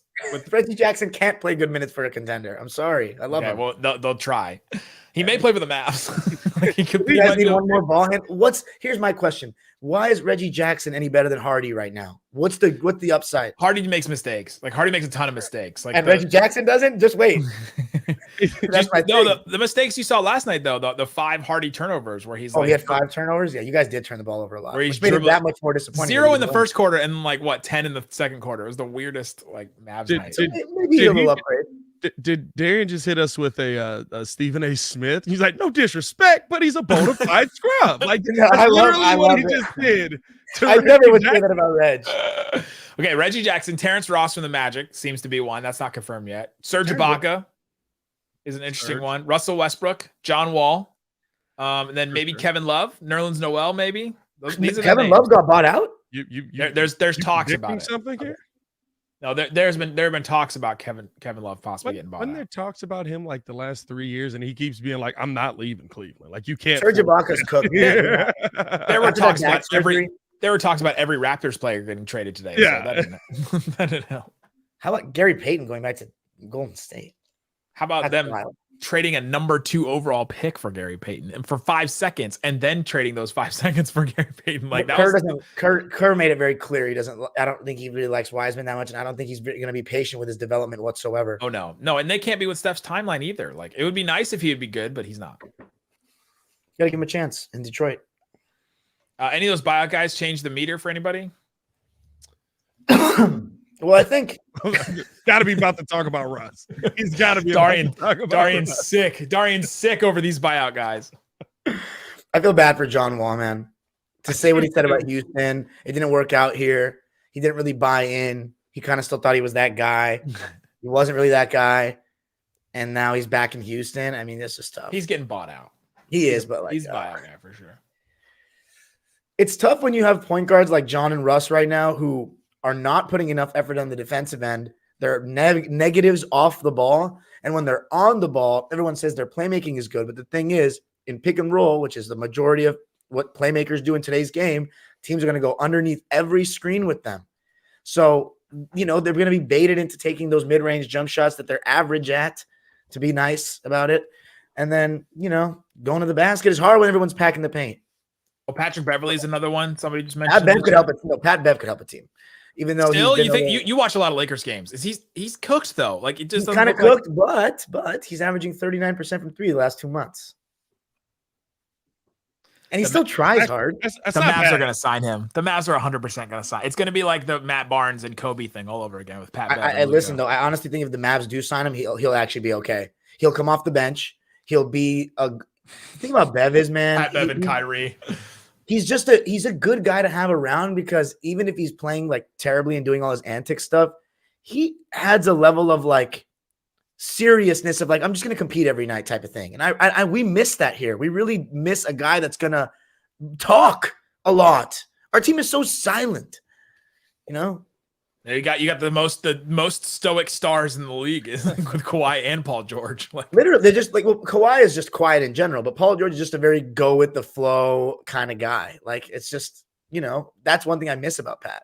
Hey boys, I love the conversation. I love talking with you guys. I'm gonna drop off here. I'm tired now. Like, this was a lot. This is a lot. Shout out to everybody. The Bulls didn't do anything, and he'd still. Here's the best thing about this. I just love the NBA. Oh, it's so great. So I'm okay. Like, my favorite team didn't do anything. The team I cover didn't do anything. It's like, I've been telling people for 6 weeks the Bulls weren't going to do anything. But you always go into it with like, maybe Kevin Durant. No, okay, all right. I didn't mean any of that. I'll see you boys later, man. See ya. See ya, Pat. Still have Zach LaVine. They still got Zach. That was the rumor we talked about earlier today that didn't pan out. But, yeah. I think we can end here. Everybody. I appreciate everybody that's still hanging on. There's 600 of you still hanging out here, which is kind of wild to me. That's a lot. We appreciate you guys hanging out on Locked On NBA. You can go follow all of our shows. Go in the link in the description. You can follow all of our shows. We're daily, 5 days a week, talking about Mavs, talking about Clippers, talking about Bulls, Celtics. You heard a whole bunch of hosts here, and we're all doing our shows 5 days a week. Guys, appreciate you hanging out with us here on Locked On NBA.